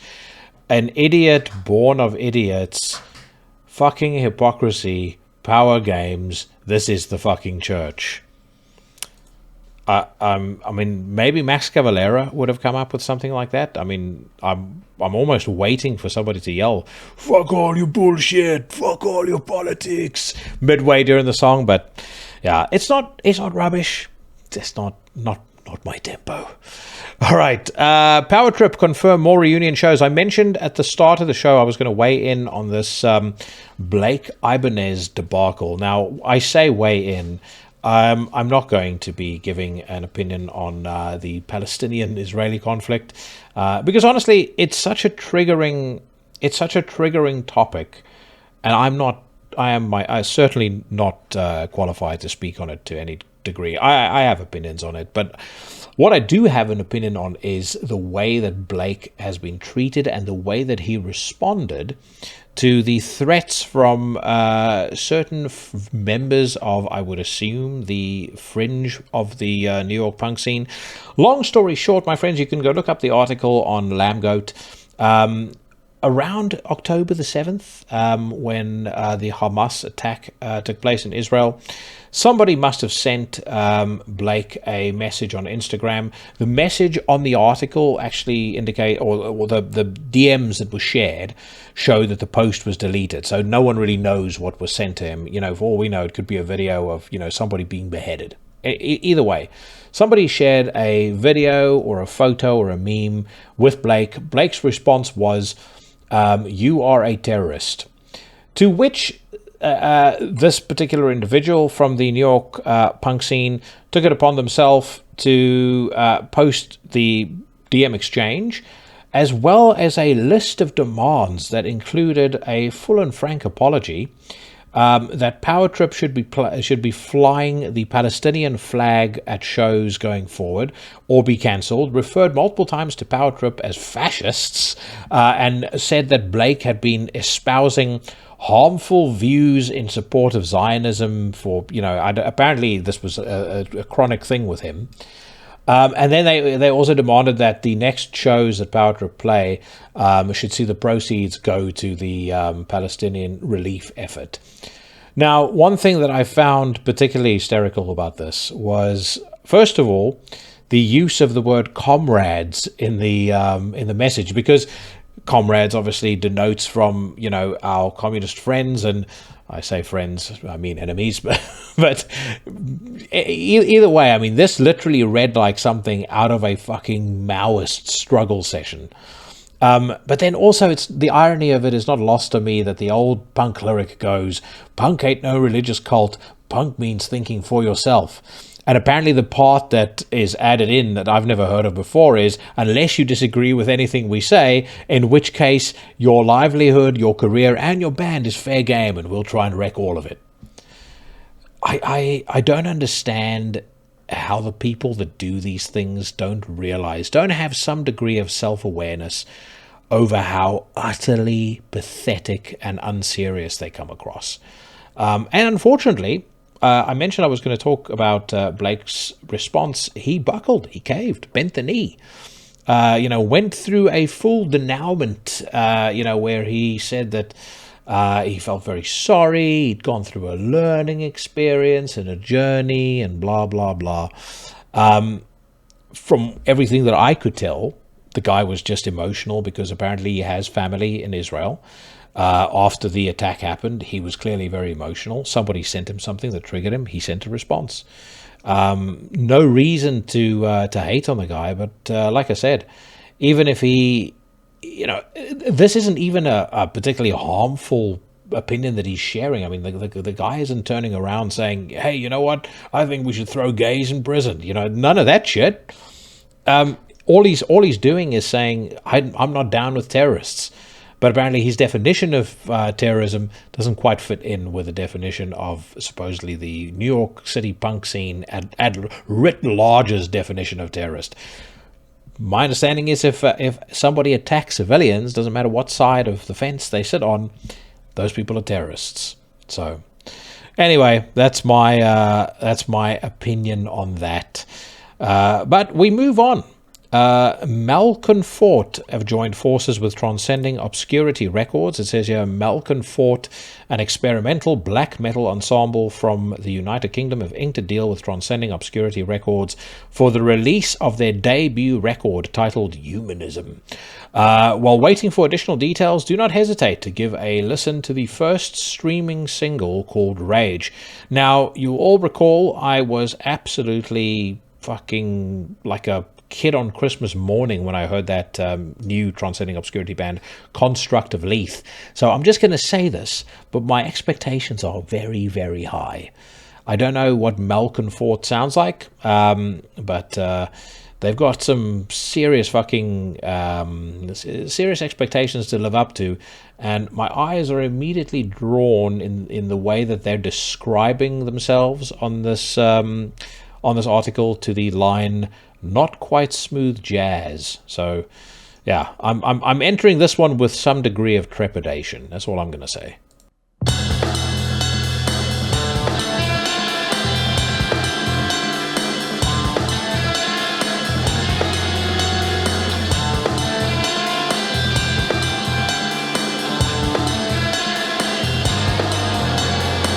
Well, I saw the wreckage behind me.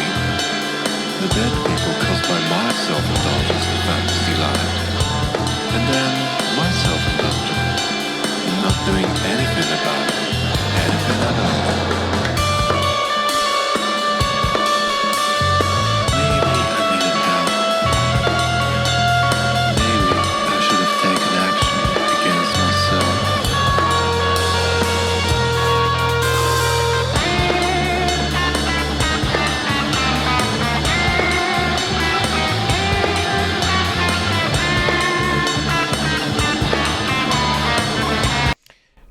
I don't know whether I would call this black metal. I mean, maybe it blows up into some sort of blasting insanity in a little bit, but I do know what I like, and that opening beat, that's pretty funky. I mean, I think that's the only word you can use to describe it, but kudos to that drummer. He's fucking cool. That's a very unique sounding rhythm, that, especially for a metal band. Yeah, I like that. Again, I'm not getting black metal vibes from this. I'm getting avant-garde. I'm getting kind of, Imperial Triumphant, experimental music here. But I am quite liking it, so let's get back to it. Oh, I was raging inside. There were all those incredible energies. Positive, negative. That would trigger one or the other. And outside, I didn't tremble at times. Other times, I looked moody. Other times, perfectly serene. Not quite sane though.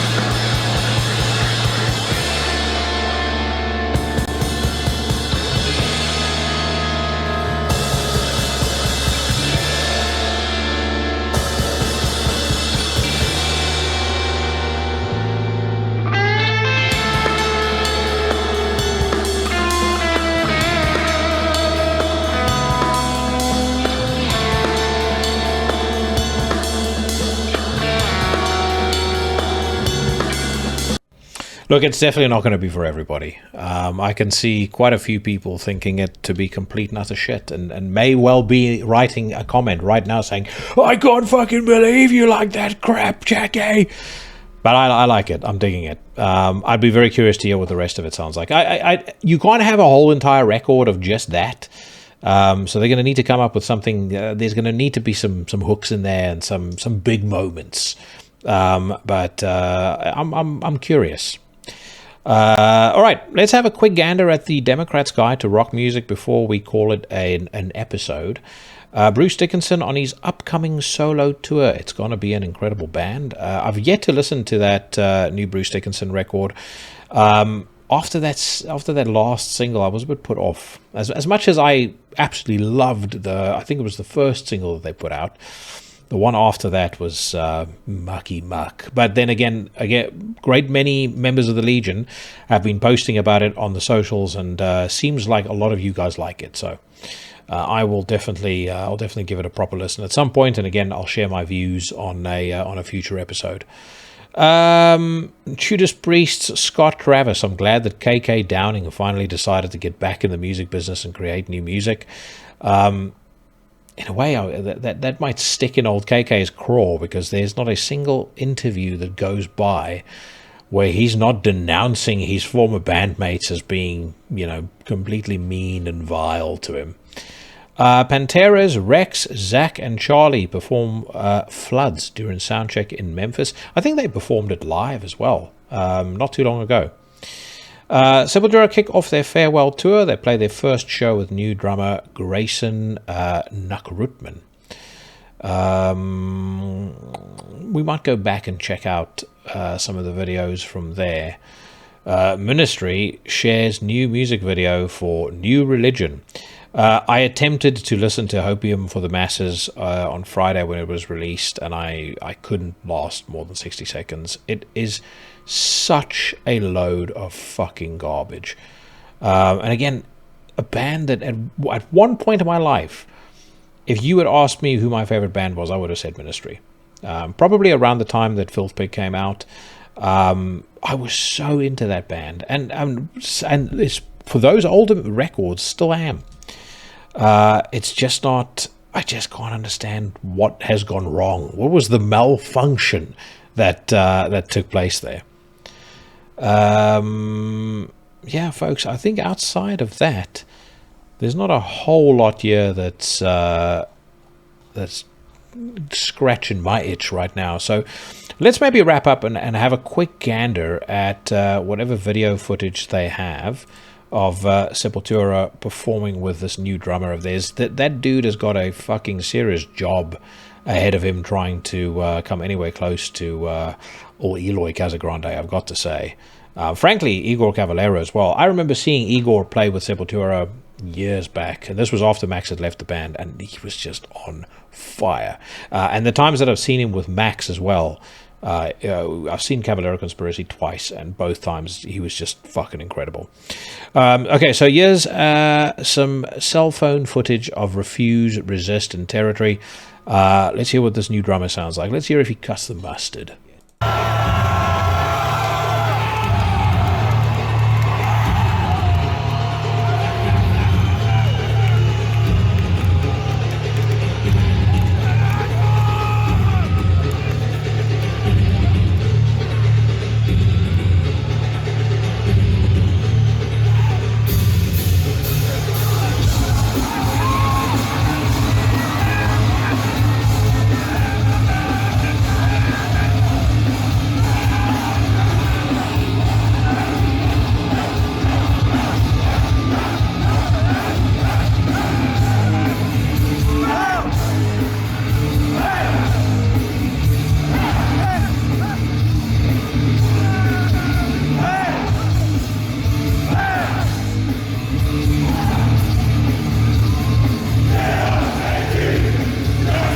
That crowd certainly seems into it, and the drummer sounds pretty decent. What I used to really like about Igor is he would speed things up a little bit when they played, and I like that. He has a real kind of natural groove and a natural sort of flowing style when he plays that just hits all the right notes as far as I'm concerned.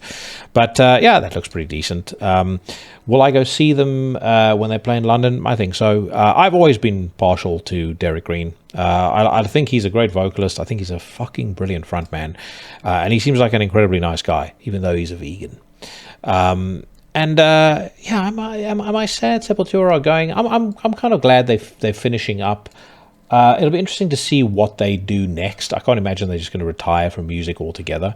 But it's a shame to me that post-Max Sepultura never quite got I personally think never got the time that it deserved from people, because there's some really, really good records in that late stage of their discography. I would argue Nation, first of all, is fucking excellent. There are some incredible songs on that album.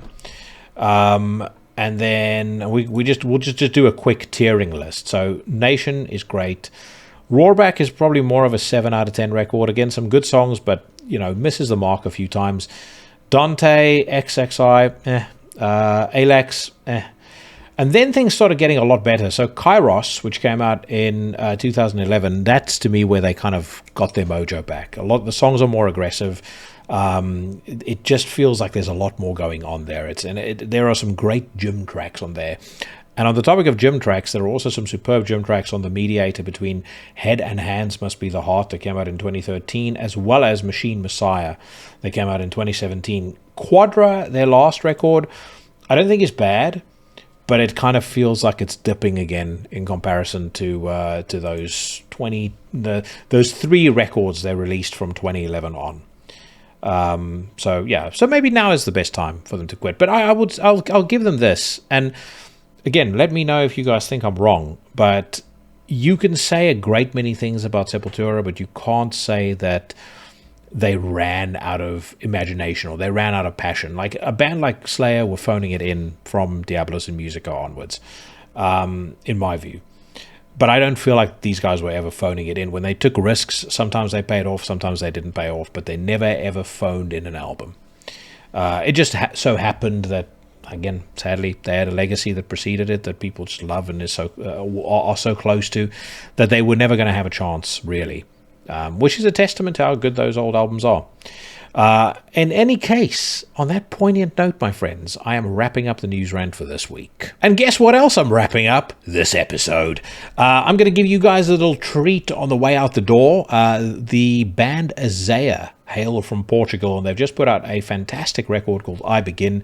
I'm going to play a track off of that record called Chaos Reigns. Of course, I will be back next Tuesday, guest to be announced. But like I said earlier on in the podcast, I've got some fucking heavyweight names in the pipeline that I will share on my socials when those interviews are done. And I know for an absolute fact there's no deleting it, there's no cancelling of appointments or any kind of fucking bullshit that can upend my plans. So keep an eye on Instagram or Facebook or X, and wait with bated breath for the next installment of Into the Necrosphere.